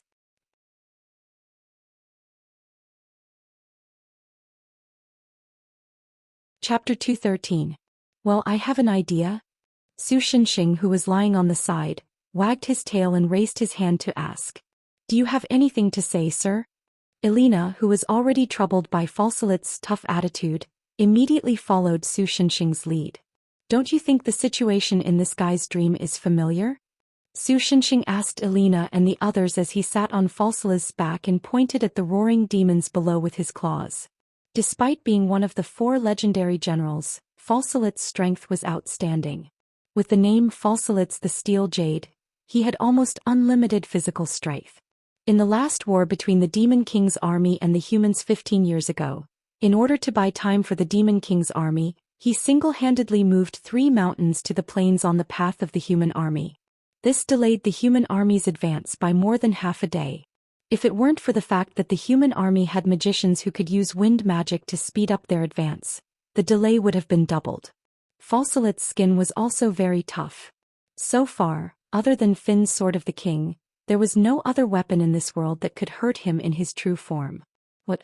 Su Shenxing's holy sword of the end, Rolander?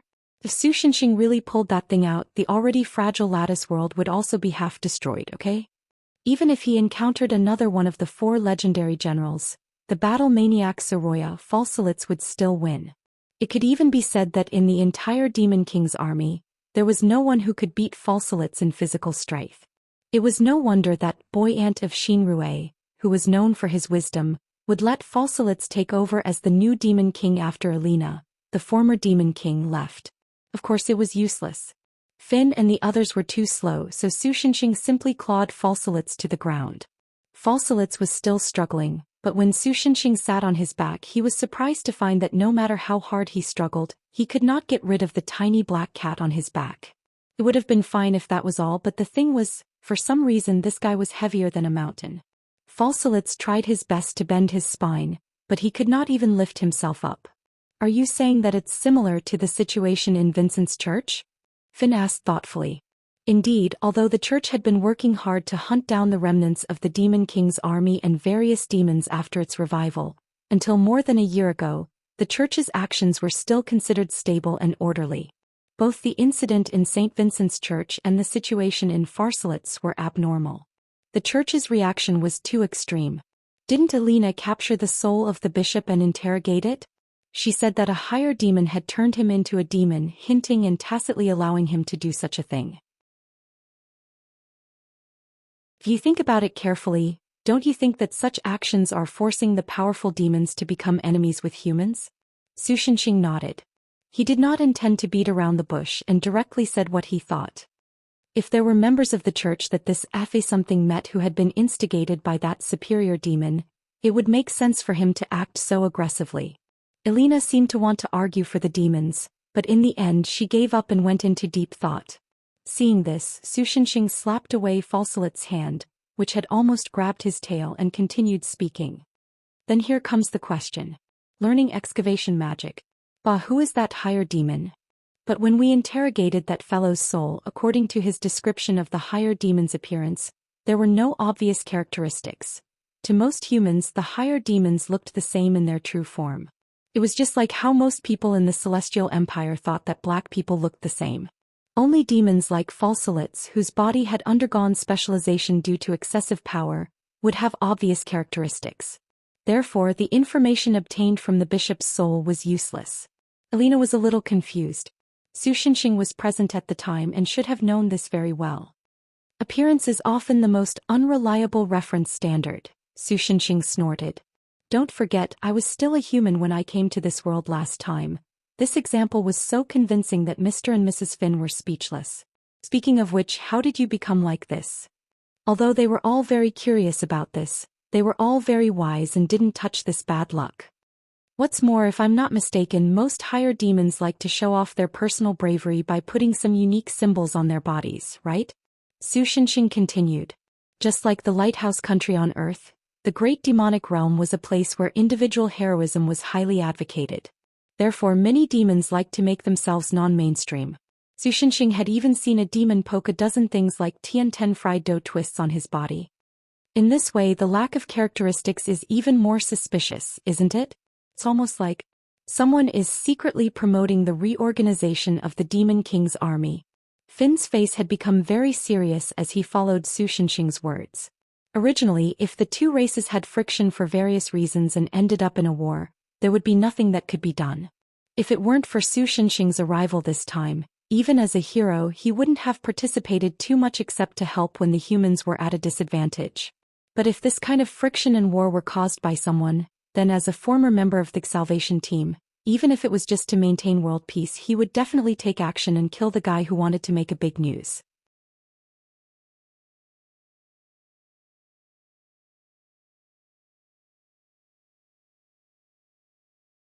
Chapter 214. Indeed, if one thought about it carefully, Buoyant's actions in persuading Falsarits to ascend to the Demon King's throne were indeed very suspicious.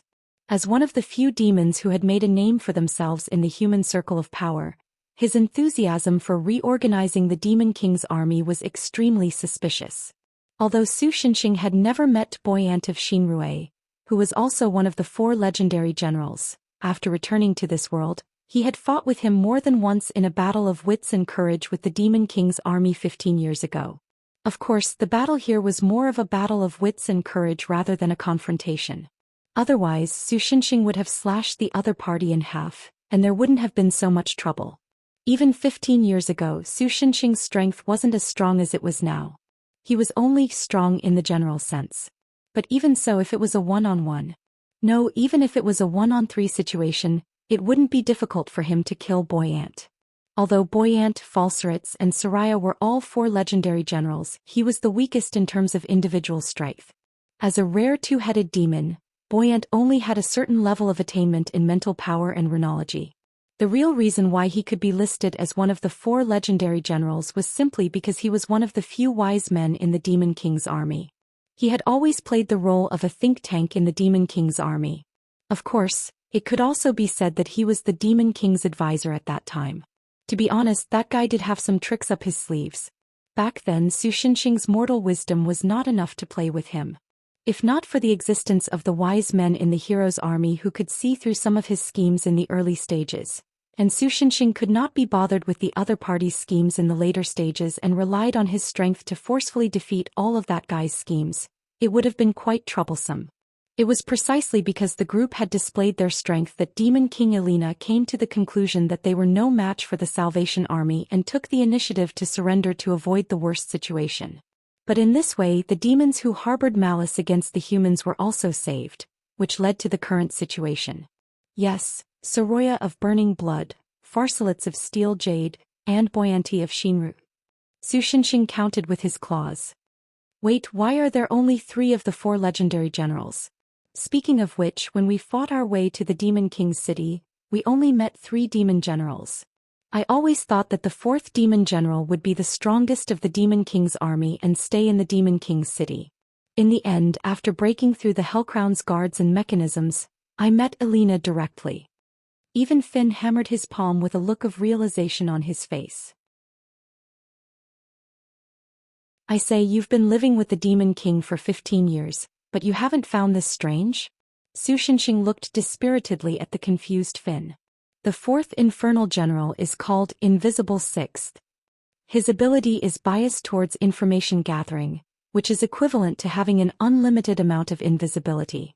However, he has almost no combat ability, and because of that he almost never comes into contact with invisibility. It's normal that you haven't seen him before.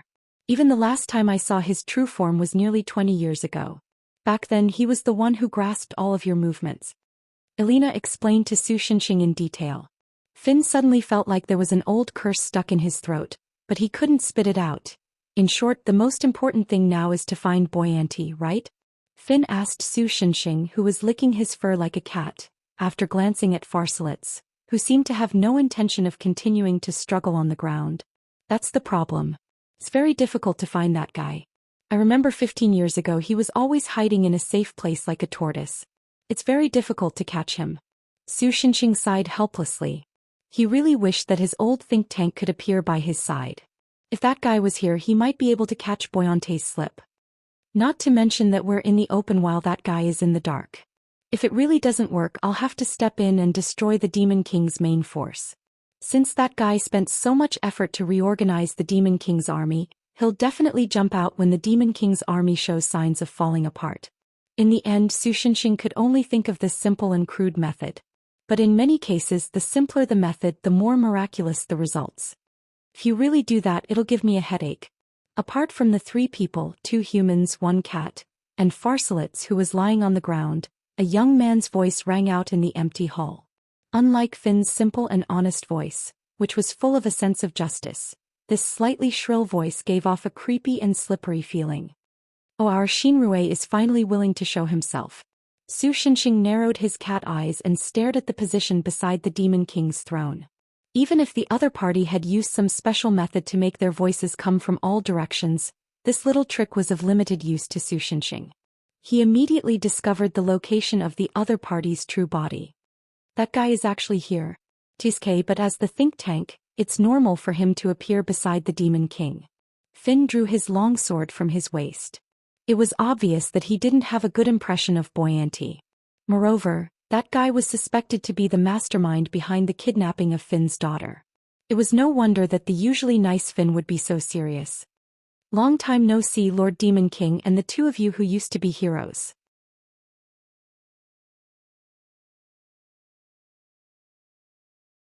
But I found some very interesting things in the old church's records. For example, a method to increase one's own power through the faith of believers. Boyanti shrugged, and then his gaze fell on Su Xinxing again. Of course, this level of power can't defeat the heroes. At least it can't defeat you at that time. So, I took control of some abject demons and demi-humans, and let them start to selectively breed demons. Elena's face was a little gloomy. Do you remember now, my dear Demon King? Although your main subordinates were demons like us, when you first conquered this world and made it into a decoration of the great demonic realm, you relied on an army of 100,000 demons from the great demonic realm. That's right. What's surprising is that the Demon King who seems to have terrifying magic power is actually just a harmless summoner. Your terrifying magic power should have been gathered from the demons under the feedback of the magic contract, right? After all, even if 100,000 demons are low-level demons, 1% of each feedback is enough for a person to have the strongest magic power in this low-level world. Buoyant laughed out loud. It's just that you've laughably released those 100,000 ancestral demons into the wild, but I've sent people to capture most of them and set up a demon breeding ground deep in the mountains and forests. As for food for the demons, human rights are really a good thing. With rights, no one would care about where the slaves I bought and the lowlifes who went missing in my domain went. Finn and Elena looked at the lunatic Boyanti with unfriendly gazes. Don't look at me like that. Haven't I said it before? The current me is completely different from before. Under my command there are 1,000,000 demons. My power is already 10 times yours, Demon King. And now those 1,000,000 demons are rushing to the battlefield. TSK. It just so happens that I'm running out of things to feed them. This war is really too timely. After all, the battlefield lacks everything except corpses, right? It was then that Su Xinxing stood up as if he had just woken up, shaking the fur on his body. Finn, you two have no problem dealing with this lunatic, right? He asked the couple. I'll take care of the battlefield. Don't worry, leave it to us. Finn and Elena looked at each other and then smiled confidently and nodded at Su Xinxing. Seeing that, Su Xinxing did not bother to continue talking nonsense with the lunatic, and ran towards the battlefield. Hey, didn't you hear me? That's 1,000,000 demons. And those ancestral demons have all been killed by me. You have no chance of winning. Seeing Su Xinxing's calm and unhurried manner, Boyanti could not help but become angry and roared at them. And you too, do you still think you can beat me? Right now, I have the mana of 1,000,000 demons feedback.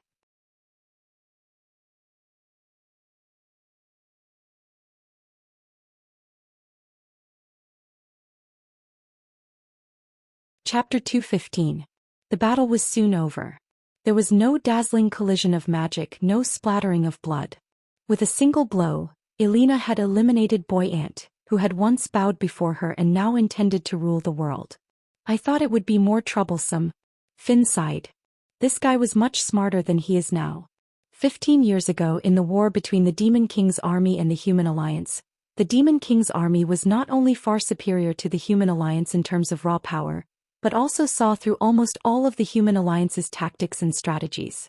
The Demon King's army then devised a counterattack, causing the human alliance to suffer a crushing defeat and the entire world to fall under the Demon King's army's rule. It was precisely because of this that this world was made into a treasure that had both the functions of art and energy, displayed in the Great Demonic Realms exhibition hall. If Su Xinxing and his party had not suddenly come to this world, perhaps the human alliance would still be living under the shadow of the Demon King's army. Although the mana that the monsters fed back to him has indeed increased his power, but even if they are descendants, the ancestors of those monsters are still creatures from the Great Demonic Realm. Elena had her own opinion on this. Almost all the creatures in the Great Demonic Realm have a mad and barbaric nature.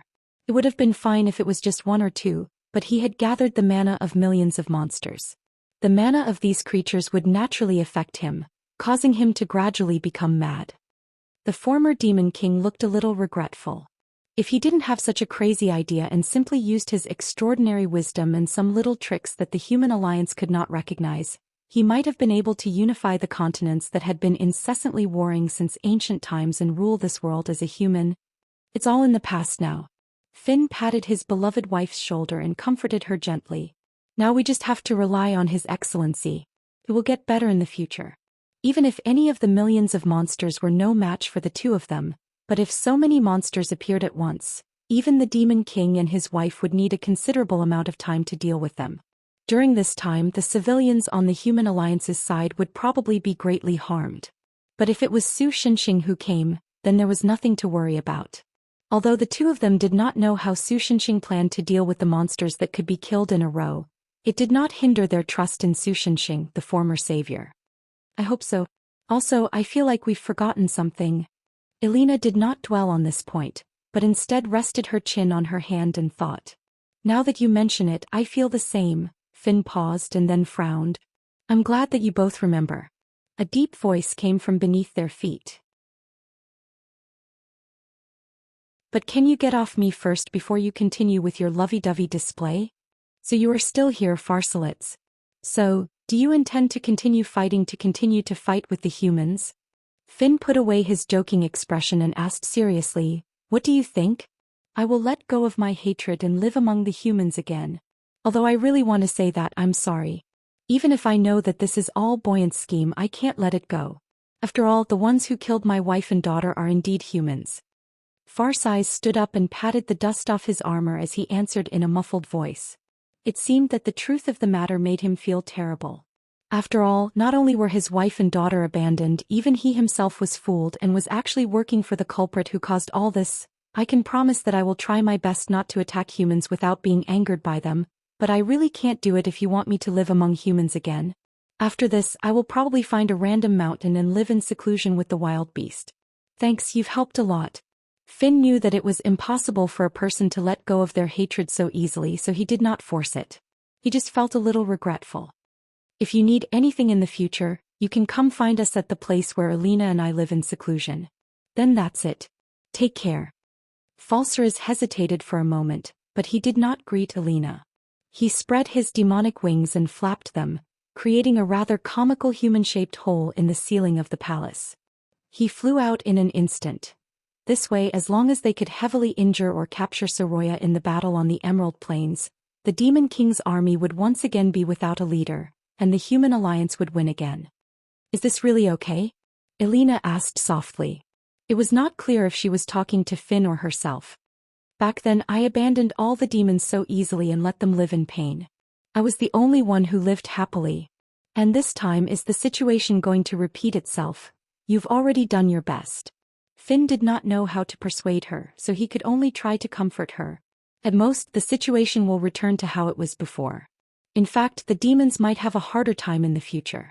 After all, after this war, even the humans who believed in the demons would definitely be shaken. After this, the demons might really become rats that everyone wanted to kill.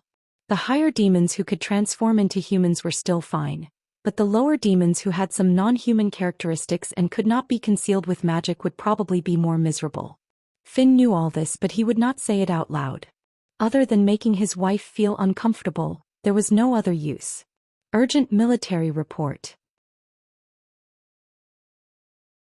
In the Emerald Plains, in the tent that was temporarily used as the headquarters of the Human Alliance, A messenger did not even wait to report and hurriedly ran in from outside. In the end he was stopped by the guards. Although the Human Alliance's battle had become much easier after the arrival of the three heroes, and their disadvantage had been slightly reversed, the Demon King's army was still not to be underestimated. Therefore there were battle meetings held almost every day. Although I Ching, as a hero, would also attend these meetings, he was either in a daze or drowsy state. After all, he did not know anything about military matters. However, the military report this time gave him a fright. According to the messenger's report, at the southern edge of the battlefield, there was a large group of demons rushing towards the human camp. The human outposts in that direction were almost completely wiped out. If they were allowed to enter the battlefield, then the human side's defeat and the fall of the empire would only be a matter of time. Mr. I Ching, the eldest princess, looked at I Ching with some hesitation. She seemed to want his help, but this mission was too dangerous. It was tantamount to suicide, so she was too embarrassed to ask. Understood. I Ching did not hesitate at all. I will try my best to block them for a while. During this time I asked the eldest princess to retreat. After saying that, he picked up his weapon and led the two transmigrator girls who insisted on going with him to the south of the battlefield.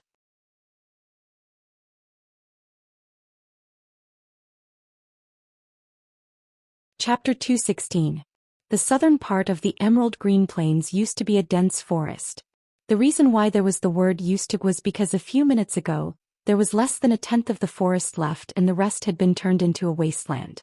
Millions of demons had just passed by and they had destroyed everything that stood in their way, including the trees, the rocks, and the creatures in the forest. Some monsters, such as the lava boar and the swamp scale snake, which were covered in flames, acid, and venom, would even leave a trail of death on the ground that was covered in flames or poisonous gas. Just like on the African savanna, even the most powerful lion was just a chicken in front of a stampeding herd of wild bulls.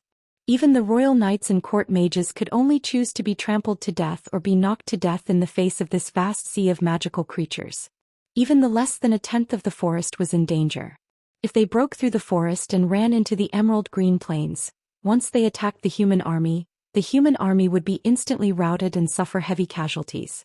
It was at this time that I Ching came to the last fortress that had been built outside the forest for close to 100 years, the last fortress that humans had built against the demon beast sea. Even in the fortress, one could already hear the rumbling sounds of the monsters charging over. The water in the teacup on the table had ripples that didn't stop because of the trembling of the ground. The pillars of smoke and flames that soared into the sky behind the forest showed just how bad the environment was.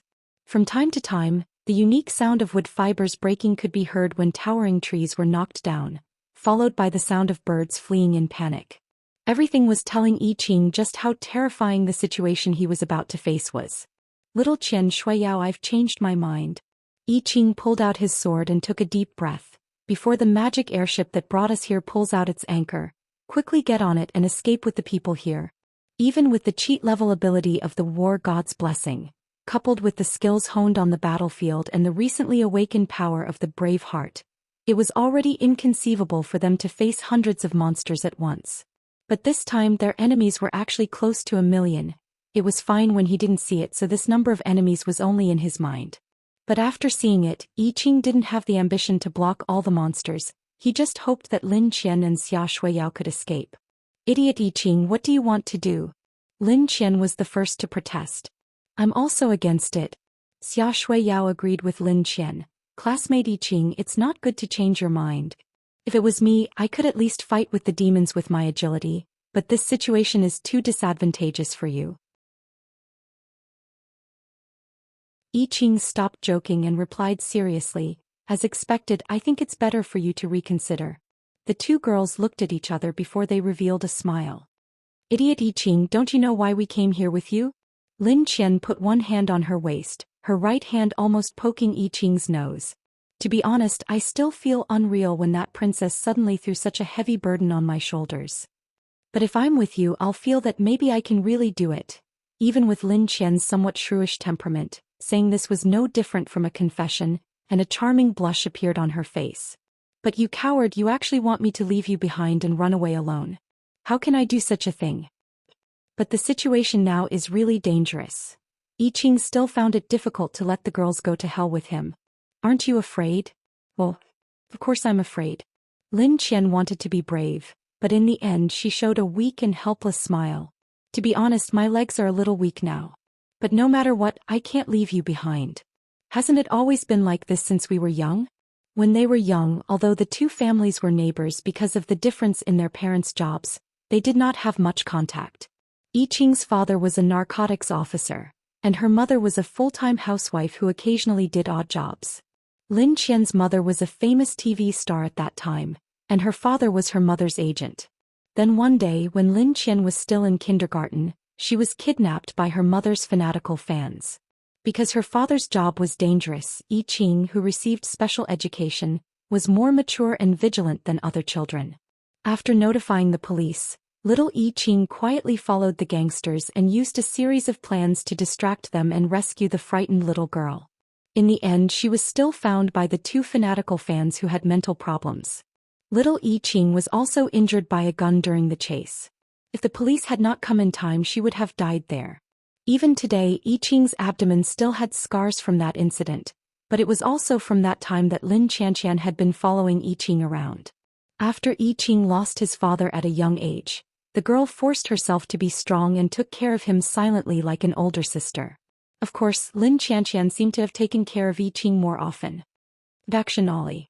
Xia Shuya was like a KY, mercilessly breaking the tacit eye contact between the two. She said in her usual tone, "Your Honor, I have something to say." "You still want to joke at this time?" Lin Qian subtly admired Xia Shuyao's mentality. "I'm from the heavenly department," Xia Shuyao continued as if she did not hear her. "Little Qian Qian, Lin Qian. Who is little Qian Qian? We're childhood friends, so generally speaking it's my victory." "Although I don't know what you're talking about, I feel angry."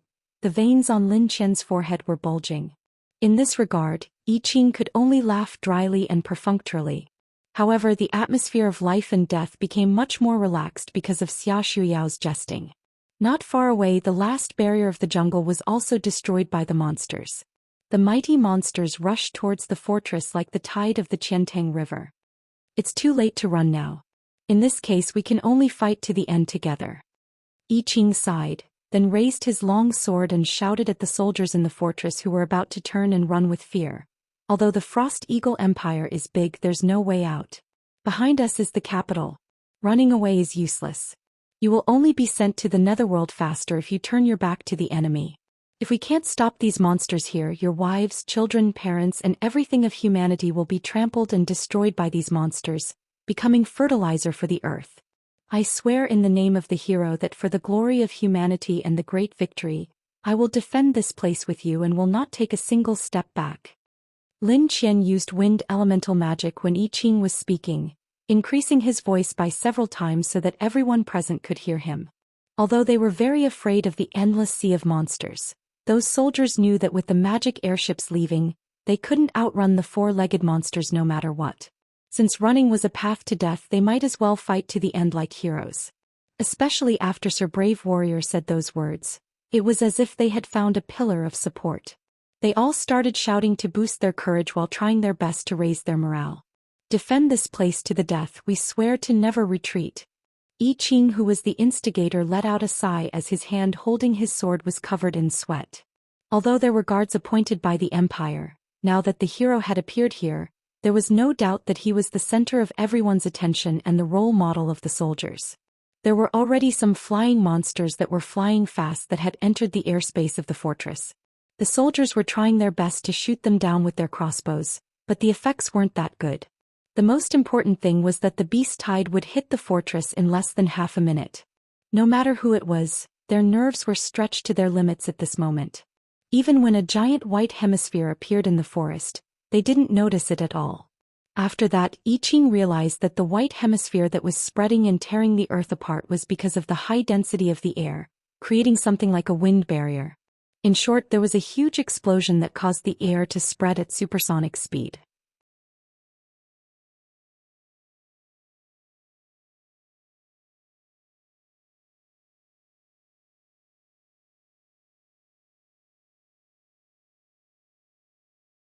He had originally rushed over to save the Human Alliance army, But in the end he had accidentally wiped out the Human Alliance army. Just as Su Shenxing was still distressed, the sound of a siren interrupted his thoughts and made him subconsciously look at the sky. Today was a sunny day. The clear sky was so wide that it made people feel relaxed and happy. There were no clouds in the sky, and the sunlight happily sprinkled on every corner. And in this clear sky there was something flying in the sky. Steam train? No, that's... Because of the structure of a cat's eyes, his vision was slightly worse during the day. So after his pupils had completely shrunk into 2 vertical slits, Su Shenxing was barely able to see what it was. River Moon? In the blink of an eye, just as Su Shenxing recognized River Moon that was originally flying in the sky, as if it suddenly felt Newton's anger. Suddenly, like a plane that had an accident, it fell diagonally from the sky. Although he did not know why River Moon, which was displayed in the museum, appeared here, it did not stop Su Shenxing from quickly running towards the direction where it was about to crash to rescue it. But it was all too late. When Su Shenxing arrived, River Moon had successfully landed with Mo Li's help. Mr. Landlord, Jasmine, who didn't look much younger than Qin Xingyan, comforted Xingyan, a dream, and Xinshan Qianzhao, who were pale with fright. She then turned to look at Su Shenxing, who was rushing over, and smiled faintly. "I'm here to pick you up." Su Shenxing stared blankly at the girl's face for a few seconds. Then, as if relieved, he sighed, "Looks like it's okay, it's not to a dangerous extent." Then he put on a straight face and asked Mo Li, "Speaking of which, didn't you say that after a while the effect of turning into a cat would disappear? It's been so long, why am I still in cat form?" It was fine if it did not affect his movements and he could occasionally act cute and get food, but at this time, it was indeed inconvenient to be in cat form. "The effect of my magic has disappeared." Mo Li studied Su Shenxing's face for a few seconds. Then he pulled out a strand of Su Shenxing's beard. As Su Shenxing rolled on the ground in pain and meowed, Mo Li continued to study him for a few more seconds. Finally, he said with certainty, "The reason why you didn't change back, Landlord, is because you didn't want to change back." "What? Landlord, you're basically immune to magic. This state not only makes it difficult to cast spells on you, but it also prevents some magic from dispelling effects. When my magic expires, all you have to do is think, 'I want to turn back into a human' in your mind, and you'll be able to revert back to human form. But you didn't think of that from the beginning, did you?" It was true. After turning into a cat, although there was a lot of trouble, there were also a lot of corresponding benefits. As a result, Su Shenxing was a little happy in the end. He really didn't think that he would change back to his original form. While Su Shenxing was feeling self-loathing, Mo Li had already carried him onto the River Moon. "Wait a minute."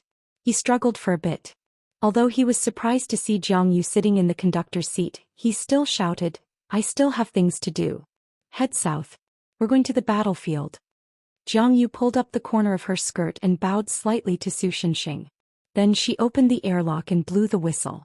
"The River Moon is about to depart. Next stop, Great Battlefield." "Wow, this is incredible." Qin Xingyan couldn't help but exclaim as she watched the horde of magical creatures surging forward like a tidal wave from the sky. "It feels like I'm watching a Hollywood movie."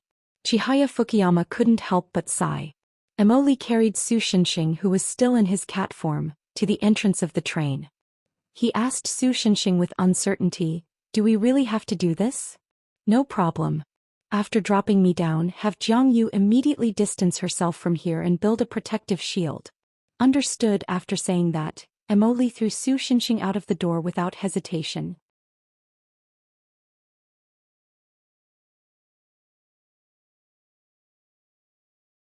Chapter 218. Although some unexpected factors caused him to run naked, in fact Su Shenxing didn't care too much about it. After all, he was a man who ran naked in front of an entire interstellar fleet in the universe. The crew members who saw his naked body on the starships could go back and forth from the sun to the earth twice if they lined up head to tail.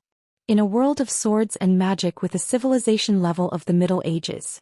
After asking Mo Li to weave a set of clothes similar to a windbreaker that could barely cover the vital parts, Su Shenxing breathed a sigh of relief.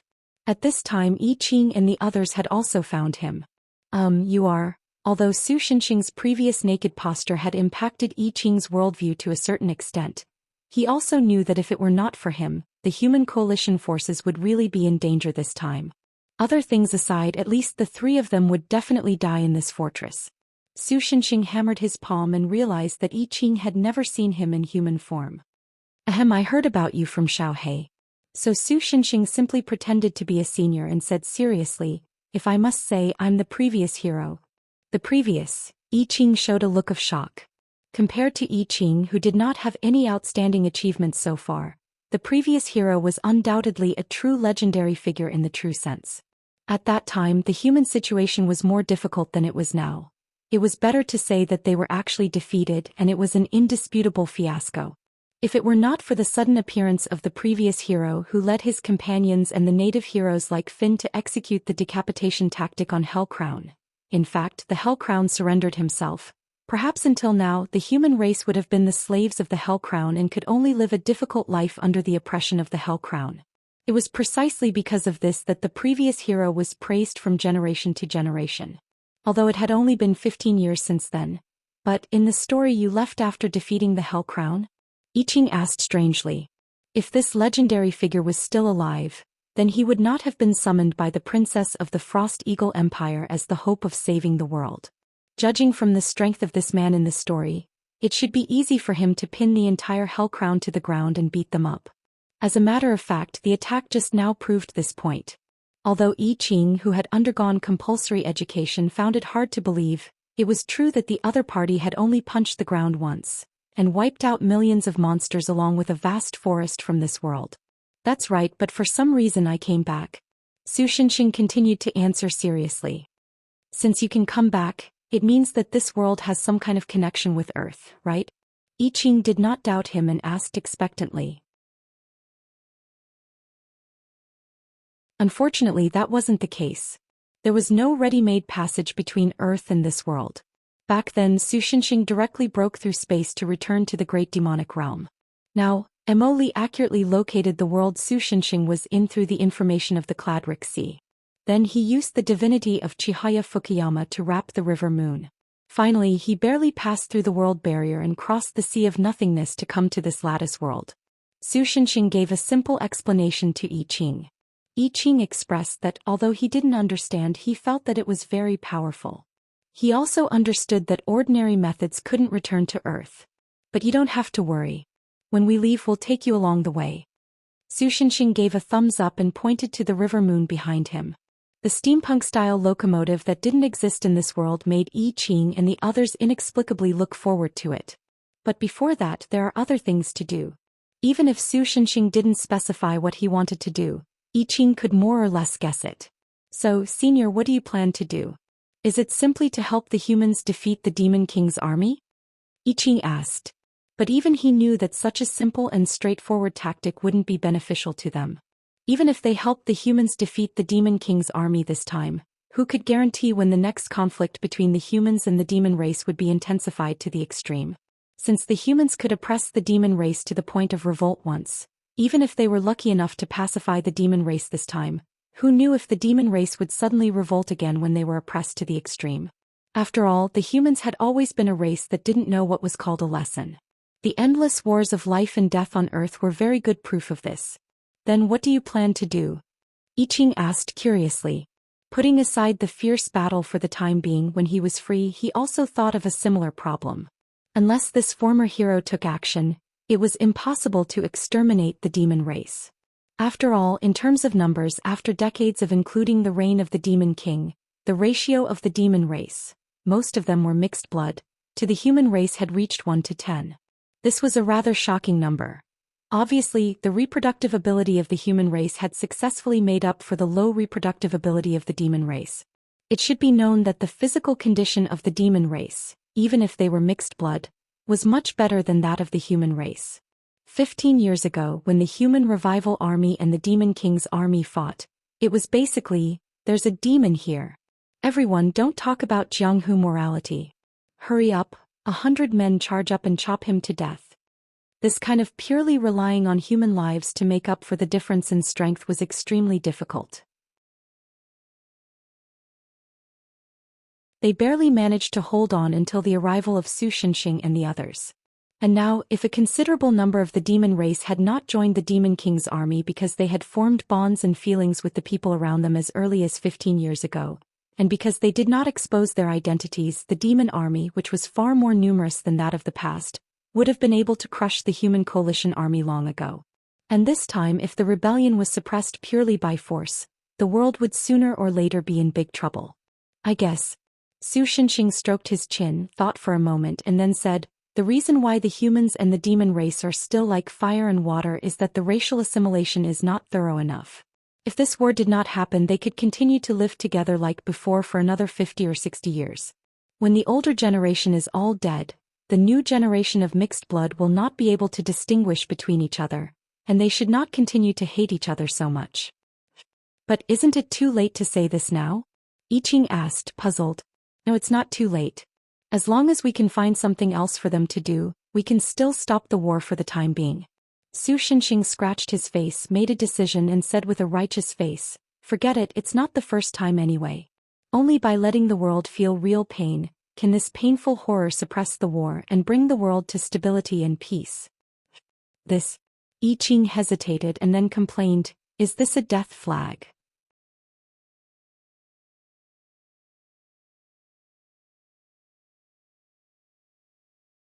Chapter 219. The battle between the humans and the Demon King's army was a mess. Be it the demons or the humans, the green plains were like a black hole that would never be satisfied, endlessly devouring the lives of both sides. The elder princess of the Frost Eagle Empire stood on the front lines as usual, raising the morale of the human soldiers. However, after such a long time, the morale of the humans was almost gone. Fortunately, the enemy's morale did not seem to be much higher either. Although our army has suffered great losses, the Demon King's army has also suffered great losses. With the difference in population between the two sides, as long as our army can hold on for a little longer, the enemy's army will be on the verge of collapse. Recalling the understanding of the current situation of the war, the princess could not help but have some doubts. Even if they were right, the empire had already lost a terrifying number of people. Coupled with the post-war plague and other natural and man-made disasters, even if they won, the Frost Eagle Empire would not be able to recover for a long time. No, it was not just the Frost Eagle Empire, even the other human kingdoms were in the same situation. It was the same for the demons. Their population was much smaller than the humans in the first place. After such a fierce battle, there would only be 2 or 3 of them left. Was this the result that both sides wanted? The princess was a little confused. Why are we fighting? If she were to ask others this question, she might get a righteous answer such as for the glory of the empire, or for the fate of mankind. She shook her head and decided not to think about such useless things. Instead, she focused on the current situation. No matter what, she had to win this war first. Because no matter what, at least the victors would have a better life than the losers. If that was the case, even if it was for the sake of the people who believed in her and the empire and threw their lives into the meat grinder that was the war, she had to win this war. Reporting to the elder princess, blood-burning Sarayat has appeared in front of the Demon King's army. A messenger hurriedly ran over from the side and reported the latest situation on the battlefield to her. Thank you for your hard work. Go and have the royal mages Chisongtuan get ready. Once she joins the battle, they will work together to cast spells to snipe her. We must not let her rush into our formation. The princess nodded and ordered in an orderly manner.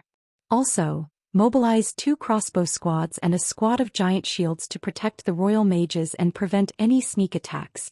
Understood. The messenger saluted the princess of the Frost Eagle Empire, the backbone of the army, and quickly retreated to relay the orders to the corresponding squads. Although this was a fantasy world of swords and magic, the level of magic here wasn't that high.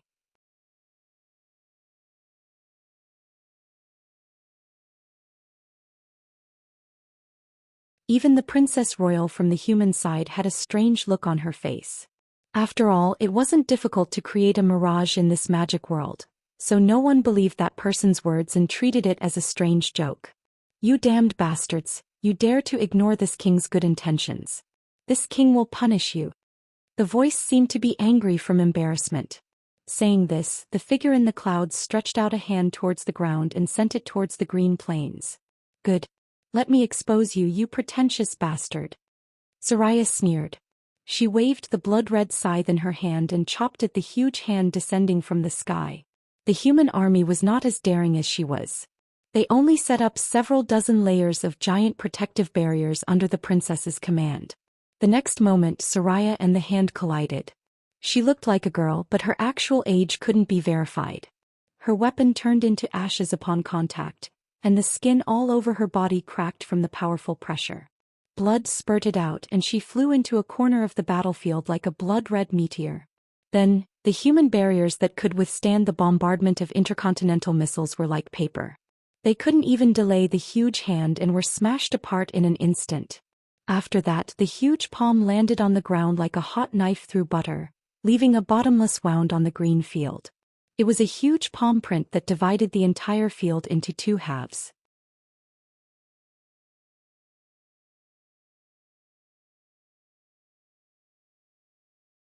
Chapter 220.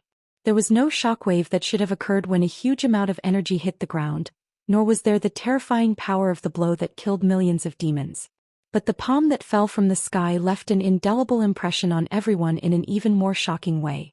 It had forcibly changed the landscape, adding a huge basin and 5 insurmountable canyons on the green field. If one looked down from the sky, they would find that it was a palm print. I Ching and the others who had rushed back to the battlefield from the fortress saw this scene. This made the brave young man involuntarily think of the plan that Su Xinxing had told him before. More than 10 minutes ago. Simply put, it's to scare them. Su Xinxing explained to I Ching and the others, as long as there's a powerful enemy coveting this land, and whether it's the human race or the demon race, they won't be a match for that enemy. Only by joining hands can they resist the pressure. When there's a way to survive, do you think they'll make such a ruckus? War and the like won't happen, but there's still a lot of internal struggle for power, I Ching replied. This young man was surprisingly honest. Su Xinxing sighed in his heart and continued. This kind of thing can't be stopped as long as humans exist. What we want to do is not to be the spiritual mentors of the humans or demons. That's for Stalin and Yuri. Our goal is to simply stop them from fighting each other and beating each other's brains out. Yes, I understand. I Ching seemed to be a little confused about not being able to do the best, but fortunately he was not the kind of young man who thought that God was the most important and labor was the second most important, so he accepted Su Xinxing's idea. So what should we do specifically? First, I'll pretend to be a guy from another world and beat their brains out. Wait, I feel that something is wrong. It's okay. The people of this world are quite receptive. After all, the Demon King came out of nowhere, Su Xinxing said confidently. That's not what I meant. Forget it, please continue. I Ching seemed to want to say something, but in the end he looked like he had given up and waited for Su Xinxing to continue. Then when I beat them up on the ground, you'll appear as the messenger of justice. Su Xinxing continued. I understand. You want me to lead them to fight against the enemy you're pretending to be, and then you'll pretend to be defeated by the combined forces of the two sides, right? I Ching was eager to try. No, I will press both sides to the ground together with you. I only let you out to block 1 or 2 of my attacks to gain some reputation and buy some time. You don't have enough reputation in this world, so you can't unite both sides to fight against me. Su Xinxing shook his head and said something that made the corner of I Ching's mouth twitch. Also, because they might see through my weakness, I won't go easy on you. You'd better use 120% of your energy. Otherwise, if I hit you, you won't be gaining reputation but losing reputation. At first, I Ching thought that Su Xinxing was joking when he said that he would hit the center of the earth. However, looking at the current situation, if she didn't use her trump card, she might really be hit into the center of the earth. Even if he was hit into the earth's mantle, ordinary people wouldn't be able to bear it. While he was in a daze, the figure in the sky had reached out his hand again. The second attack is coming. Everyone retreat. The princess regained her senses and felt a bitter taste in her mouth. She had lost a lot of her people in the war. She didn't expect to encounter such an inexplicable thing. And judging from the strength of the enemy, she was afraid that if she wasn't careful, she would be completely wiped out. Even the princess wasn't naive enough to think that the bones of her soldiers would be harder than the granite layer underground. On the other hand, the demons were in an even worse situation. Because Soraya, the marshal, had knelt down and the palm that was falling from the sky once again, the entire demon army was in chaos. The demon generals couldn't even gather their troops properly. Just as the morale of both sides was low and the soldiers retreated or even began to disperse, a few people rushed toward the huge palm that was falling like a meteor. "Mr. Brave Warrior?" The princess immediately recognized the young man who was dragging his long sword and rushing at the front. Although she was happy that he didn't die in the horde of beasts, she was immediately worried that he would be seriously injured or even die under the giant palm like Soraya. Right now, I Ching clearly did not have the luxury of looking around. Although Su Xinxing's palm strike was already very oppressive from afar, when she was under it she could truly experience its terror. It felt as if the entire sky had collapsed and was going to completely bury the world. It was truly not an ordinary kind of despair. "Shao Qian Shui Yao, send me up." He gritted his teeth and roared without looking back. "Oh, this is crazy." Lin Qian was also restless under this terrible pressure. She simply shouted and waved the wand in her hand. "I don't care what happens next." The gem at the top of the wand emitted a dazzling light. Immediately, a small hurricane rose from the ground and swept Xia Shuiyao and I Ching up into the sky. All the magic in this world had a range, and this hurricane was no exception. After lifting the two of them up about 500 meters, the hurricane couldn't go any higher. At this time, the pure white magic behind Xia Shuiyao condensed into a pair of beautiful and flawless angelic wings. It was hard to imagine that this magic came from a person who talked dirty all the time. Although I really want to be with I Ching for a while, if this continues we'll only become minced meat. Xia Shuiyao's voice as usual made I Ching wonder if the girl was afraid of this feeling. "I think that uncle won't go easy on you, so I Ching, you'd better be careful. At this point it's too late to run away, right?" I Ching laughed heartily and then his face became serious again. He raised his sword toward the giant palm that was as big as a mountain falling from the sky. "I'm going." This sentence has an inexplicable feeling of being perverted. "Xia Shuyao, can you let me be serious until the end?" I Ching, who had finally gathered his strength, lost his momentum and almost threw the sword in his hand. He could only cry but have no tears.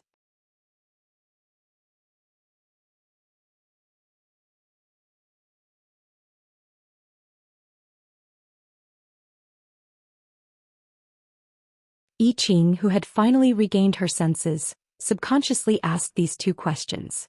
She believed that these were the thoughts of everyone present. Only then did they notice that at some point in time on both sides of the crater created by the first palm, two people were looking at each other from afar. Their stories had been sung by countless people.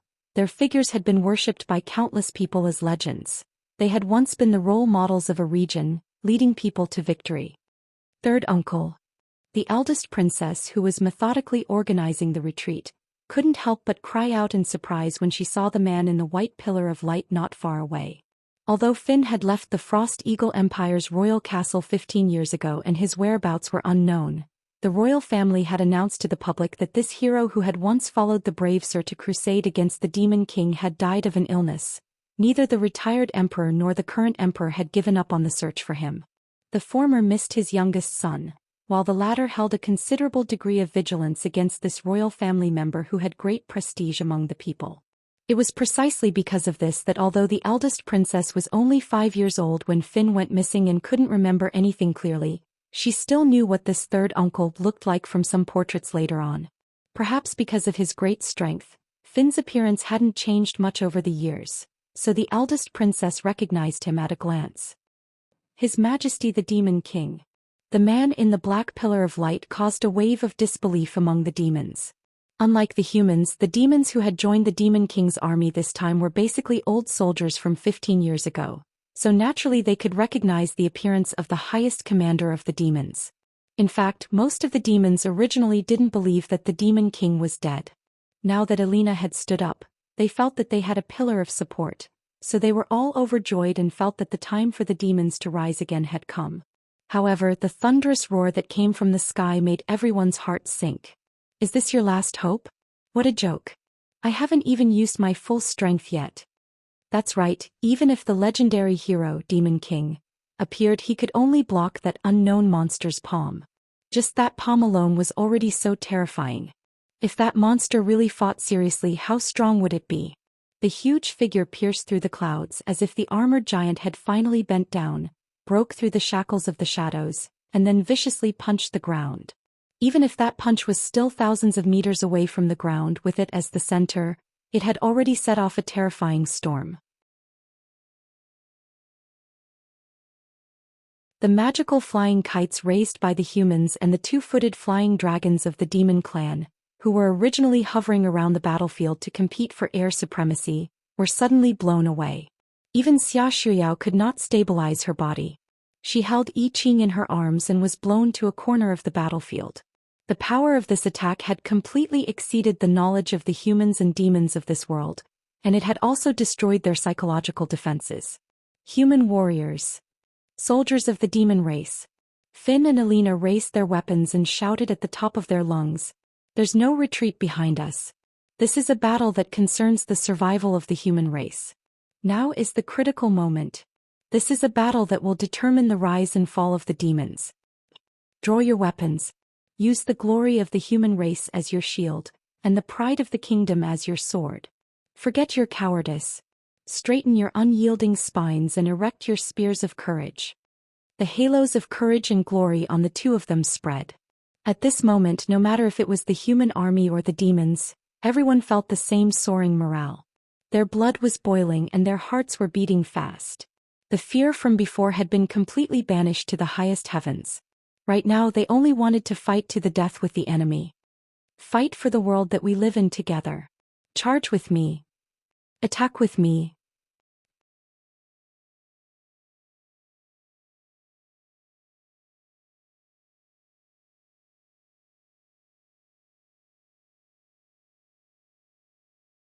When he met Su Xinxing in his cat form, he called himself Finn Gilkit because of his wife's surname. But this time, since he wanted to revive the hope of the human race for the future, he naturally could not use that surname. You may not know me, so let me introduce myself. Isn't Watkins the surname of the Frost Eagle Empire's royal family? Is he the illegitimate son of His Majesty? Judging from his appearance and age, he looks like it. Indeed, I heard that His Majesty was not particularly fond of womanizing before he ascended the throne. That was because His Majesty felt that he had no chance of inheriting the throne. After all, the reputation of the heroic third prince was much higher than His Majesty's. Wait, what was the name of the third prince again? I think he was called Finn Watkins. Facts had proven that even the iron-blooded soldiers had a gossipy heart, and the usually mysterious gossip of the royal family was even more eagerly awaited. Therefore, there were countless novelists who secretly wrote about the romantic history of the royal family. Even if a batch of them were killed, they would still continue to appear one after another. Perhaps some of the veterans have already recognized me. That's right, I am the warrior who followed His Majesty the hero into Hell Crown. Finn's voice rang out again and the whispering soldiers quieted down a little. Back then we fought against the Demon King together and won in the end. Although the truth was that Alina had surrendered, Finn simply said some nonsense in order to raise the morale of the humans. But His Majesty the hero did not exterminate the demon race.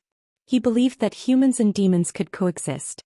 To this day I still believe in this. And now that His Majesty the hero has left, we will have to face a stronger and more terrifying enemy than before. This is no longer the time to fight against the demon race. We must unite all the forces that can be united and become stronger to face the enemy's invasion. Finn's words immediately caused the human soldiers to whisper noisily. However, he only released his aura and gestured for them to quiet down, and the scene quieted down again. I know that this may be difficult, but now is not the time to care about this. After we fight to the death with the new enemy, if we can still stand under the blue sky together, it won't be too late to make them pay their debts. Oh. Of course, the day of fighting to the death with the new enemy would never come. Compared to Finn, Alina's side was much more convenient. This was because His Majesty the Demon King was stronger than the entire Demon King's army combined. The girl's wife slightly revealed her strength, and the demons who were originally quite lively immediately became more obedient than dogs. After all, these demons had not been assimilated into the human race for a long time, and they had not yet established the 8 honors and 8 disgraces. They still believed that the strong were respected, and the new demons and mixed bloods who had self-respect almost did not participate in the battle. Furthermore, Soraya's whereabouts were unknown, So the Demon King's army was still under his command. Actually, convincing these soldiers is just the beginning. The real difficulty is to talk to the politicians of the various countries. Finn and Alina found an opportunity to leave their respective camps and find Su Shenxing. Finn sighed. I couldn't stand those things, so I ran away from home. Ouch. Before he finished speaking, Alina pinched his arm. Didn't you say that you ran away from home because you didn't want to marry your fiancé? One of the reasons.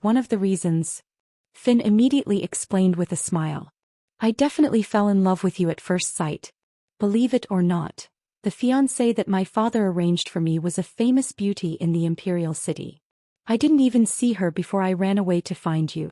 Su Shenxing did not look at this shameless couple who were showing off their affection. He turned his face and looked at I Ching and the others. Have you guys thought about it? You really don't want to return to Earth with me? That's right, I've decided to elope with classmate I Ching. Xia Shuiyao replied righteously. Alright, this was also a shameless couple. Elope my ass. I'm very tired now, don't make me complain, okay? Lin Qianqian looked weak. She had used a lot of energy in the previous battle, mainly buffs, and now she was exhausted. Because I'm still not at ease with the current situation. It's not good for Uncle Finn and the others to have no one to help them. I Ching showed a simple and honest smile. The time ratio between this world and Earth is 5-1, right? I plan to stay here for half a year and come back when the dust settles. It's about a month on Earth. I'll have to trouble you to help me apply for leave from the school on Earth and make up an excuse for my parents. You're quite ambitious. Su Shenxing sighed helplessly. After all, giving up halfway is not in line with my concept of justice. I Ching said matter-of-factly but then showed a shy smile. Well, I'll have to trouble you to pick us up in half a year. Understood, I'll come back then. Su Shenxing nodded in agreement. Anyway, Emoli had already set up a beacon in this world, so he should be able to come over when the time comes. Speaking of which, there's one more thing I want to ask you. Where did your familiar Xiao He go? I Ching continued to ask. Back then, it was thanks to the blessing it gave me that I was able to survive in this world. I've always wanted to thank it. It went to a faraway place and probably won't come back. Su Shenxing looked into the distance. He couldn't let Emoli turn him into a cat because of this, could he? Is that so? I Ching probably misunderstood him and showed a sad expression. Su Shenxing thought about it, but in the end he still didn't clear up this misunderstanding. Sir Hero, are you really not going to play in this world for a while? Alina asked. No, I haven't been home for too long and I'm starting to miss the wooden bed at home. Su Shenxing politely declined. If it was the first world he had transmigrated to, Olivia who had obtained the holy sword, he might have really played in that world for a while. After all, he was a prince in that world and he had friends all over the world. However, there wasn't much to be missed in this world. After all, he only came in to beat up the demons, accepted Demon King Alina's surrender and left. Mr. Landlord, it's about time to leave. After Su Shenxing added magic to the seal, Emoli, who had returned to her lowly form, poked her head out of the train. Do you have a time limit in this world? Su Shenxing asked curiously. No, but if we don't leave now, Emoli's little face was serious. I won't be able to get the first victory of the day.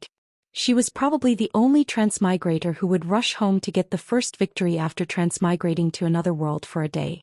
The train's whistle blew, followed by the clanging sound of the train, and River Moon slowly rose from the ground into the sky.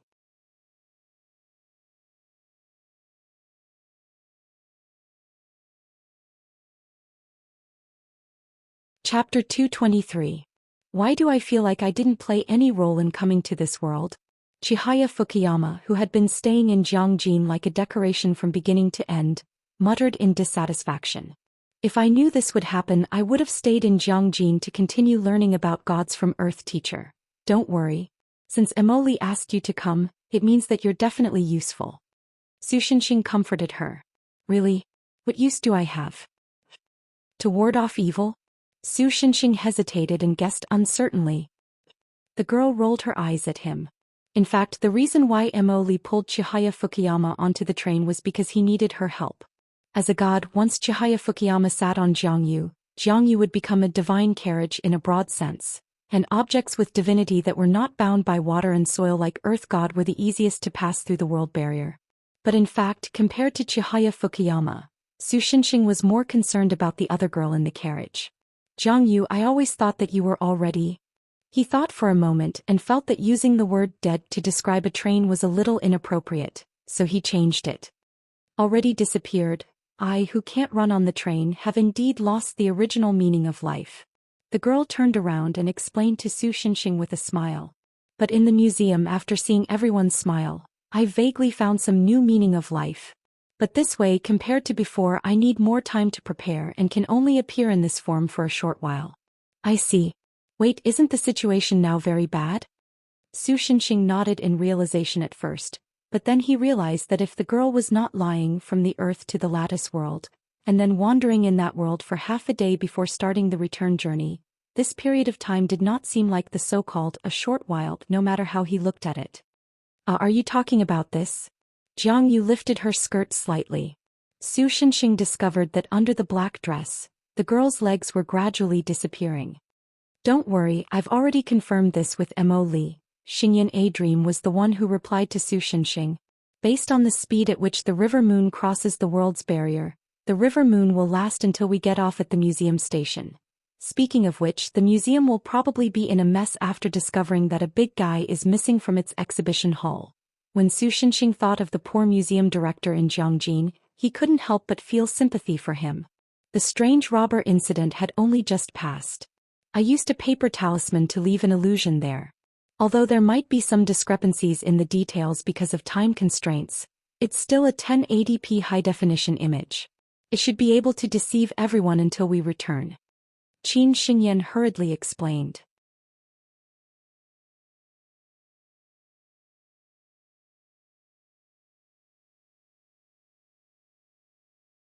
Su Shinxing awkwardly got up from Chihaya Fukuyama.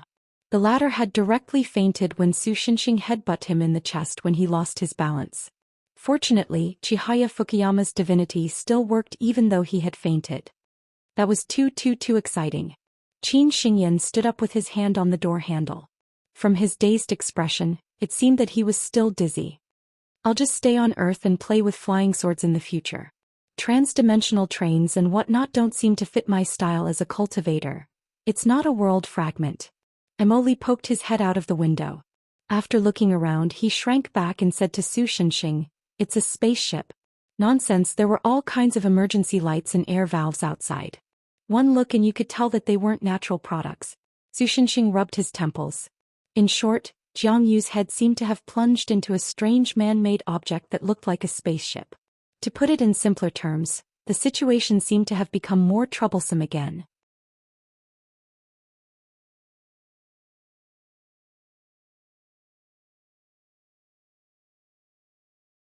Chapter 224.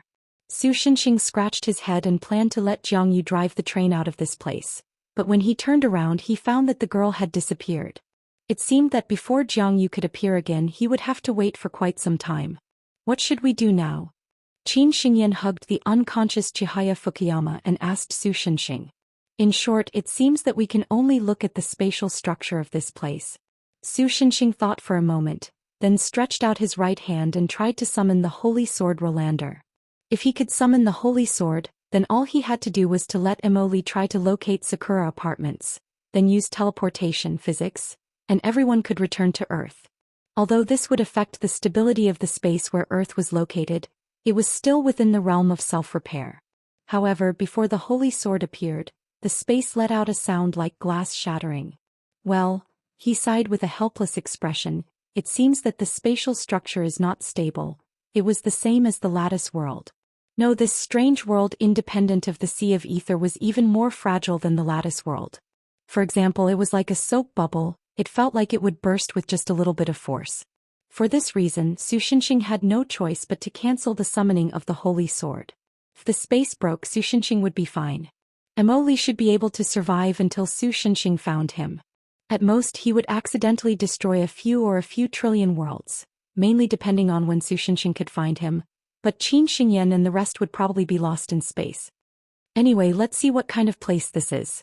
After bringing Qin Xingyan and the rest down the train, Su Shinxing turned around and looked at the river moon with a frown.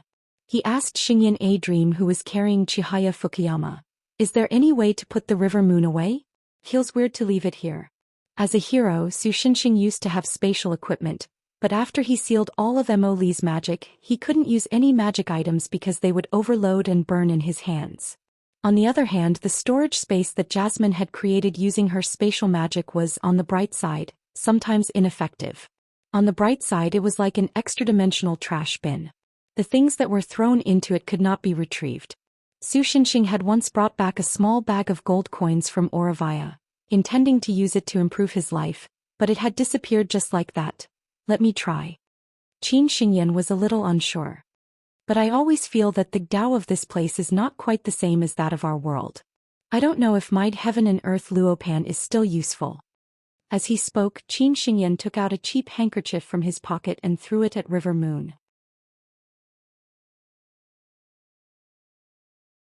The handkerchief swelled as the wind blew, and after a few breaths, it was big enough to wrap the locomotive. After wrapping River Moon, the handkerchief immediately shrunk, and in the end, it looked like the handkerchief was wrapped with a long nose. Su Xinxing stared at Shi Yangyang's dark eyes for a long time and then sighed. Fortunately, River Moon doesn't know what a handkerchief is, or else she would probably want to kill herself. By the way, why did you choose this handkerchief? Heap. After living with you for so long, anyone would be infected with the stinginess disease. Qin Xingyan answered without hesitation. This made Su Xinxing reflect from the bottom of his heart whether he was really too stingy in the past. Objection, Ollie. Mo Li raised his small hand and protested expressionlessly. Shi Yangyang is quite interesting. Objection overruled. But it was instantly suppressed by Su Xinxing. After putting River Moon away, a large hole naturally appeared in the wall-like thing that was originally broken. Su Xinxing glanced outside and attached a sanctuary's protection to it. Outside is the Sea of Ether, and here is still in the gap between worlds. Although ether had similar descriptions in many worlds, it was actually a non-original free substance that was between energy and law, second only to the void.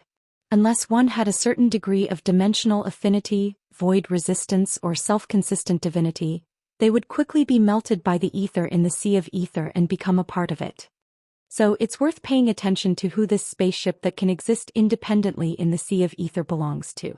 While walking in the building, Su Xinxing quickly explained the Sea of Ether and their current situation, and concluded with this sentence. The one who responded to him was Qin Xingyan with a confused face. Obviously, the girl didn't understand much about the Sea of Ether.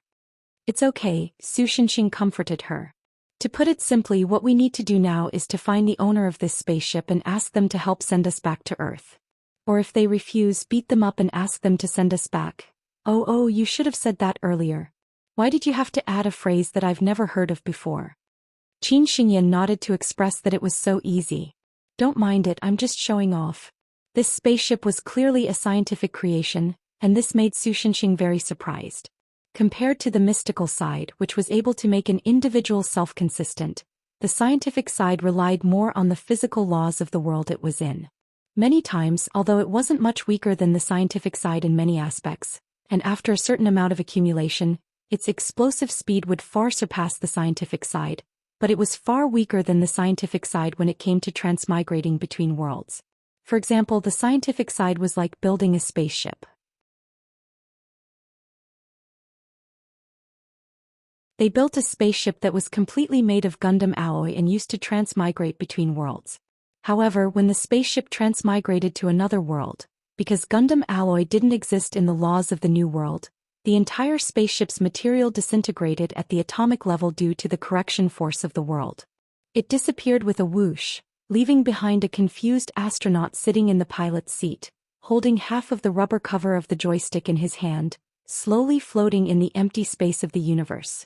In comparison, as long as the mystical side's laws were self-consistent, even if a carbon-based creature transmigrated to a world without carbon elements, it wouldn't be directly erased by the correction force of the other world because it was a small world of its own. Even the most extreme correction force would at most throw it out of the world. Because of this, when Su Xinxing encountered creatures that could transmigrate between worlds, they were mostly mystical. This time he unexpectedly encountered something that was clearly a scientific side, which made him very surprised. Although they encountered airtight doors along the way to Su Xinxing, Those doors were 20 centimeters thick and made of a super alloy that didn't exist on Earth. They were no different from the curtains at the entrance of a supermarket. After opening more than 10 airtight doors, Su Xinxing and the others finally encountered a living person. To be precise, it was a living person wearing a spacesuit holding a weapon that looked like a water gun and pointing it at them nervously. "What are you?" Although the other party tried his best to pretend to be brave, the fear in his voice could not be concealed. However, it was normal when one thought about it. Anyone who saw a common face with a subtle receding hairline tearing open an alloy door as easily as tearing open a cabbage would probably doubt their outlook on life and fear the humanoid monster at the same time. "I don't understand a language." Qin Xingyan frowned slightly. "Mind telepathy has failed." Unlike Su Xinxing's blessings of all races, although Qin Xingyan could understand the local language no matter which country he was in on Earth or the Lattice world, he basically used telepathy to directly obtain the meaning of the other party's words. On the other hand, the targets that his telepathy did not work on, such as Su Xinxing and Mo Li, were not originally from the Celestial Empire. They were the type that spoke Chinese fluently. Until now, the girl had never encountered anyone that she could not communicate with. Therefore, when his telepathy failed for the first time, it was natural for him to be surprised. The clothes he's wearing seemed to be able to isolate spiritual power. Su Xinxing was not surprised by this. He whispered. After all, they were a race that could travel through time and space.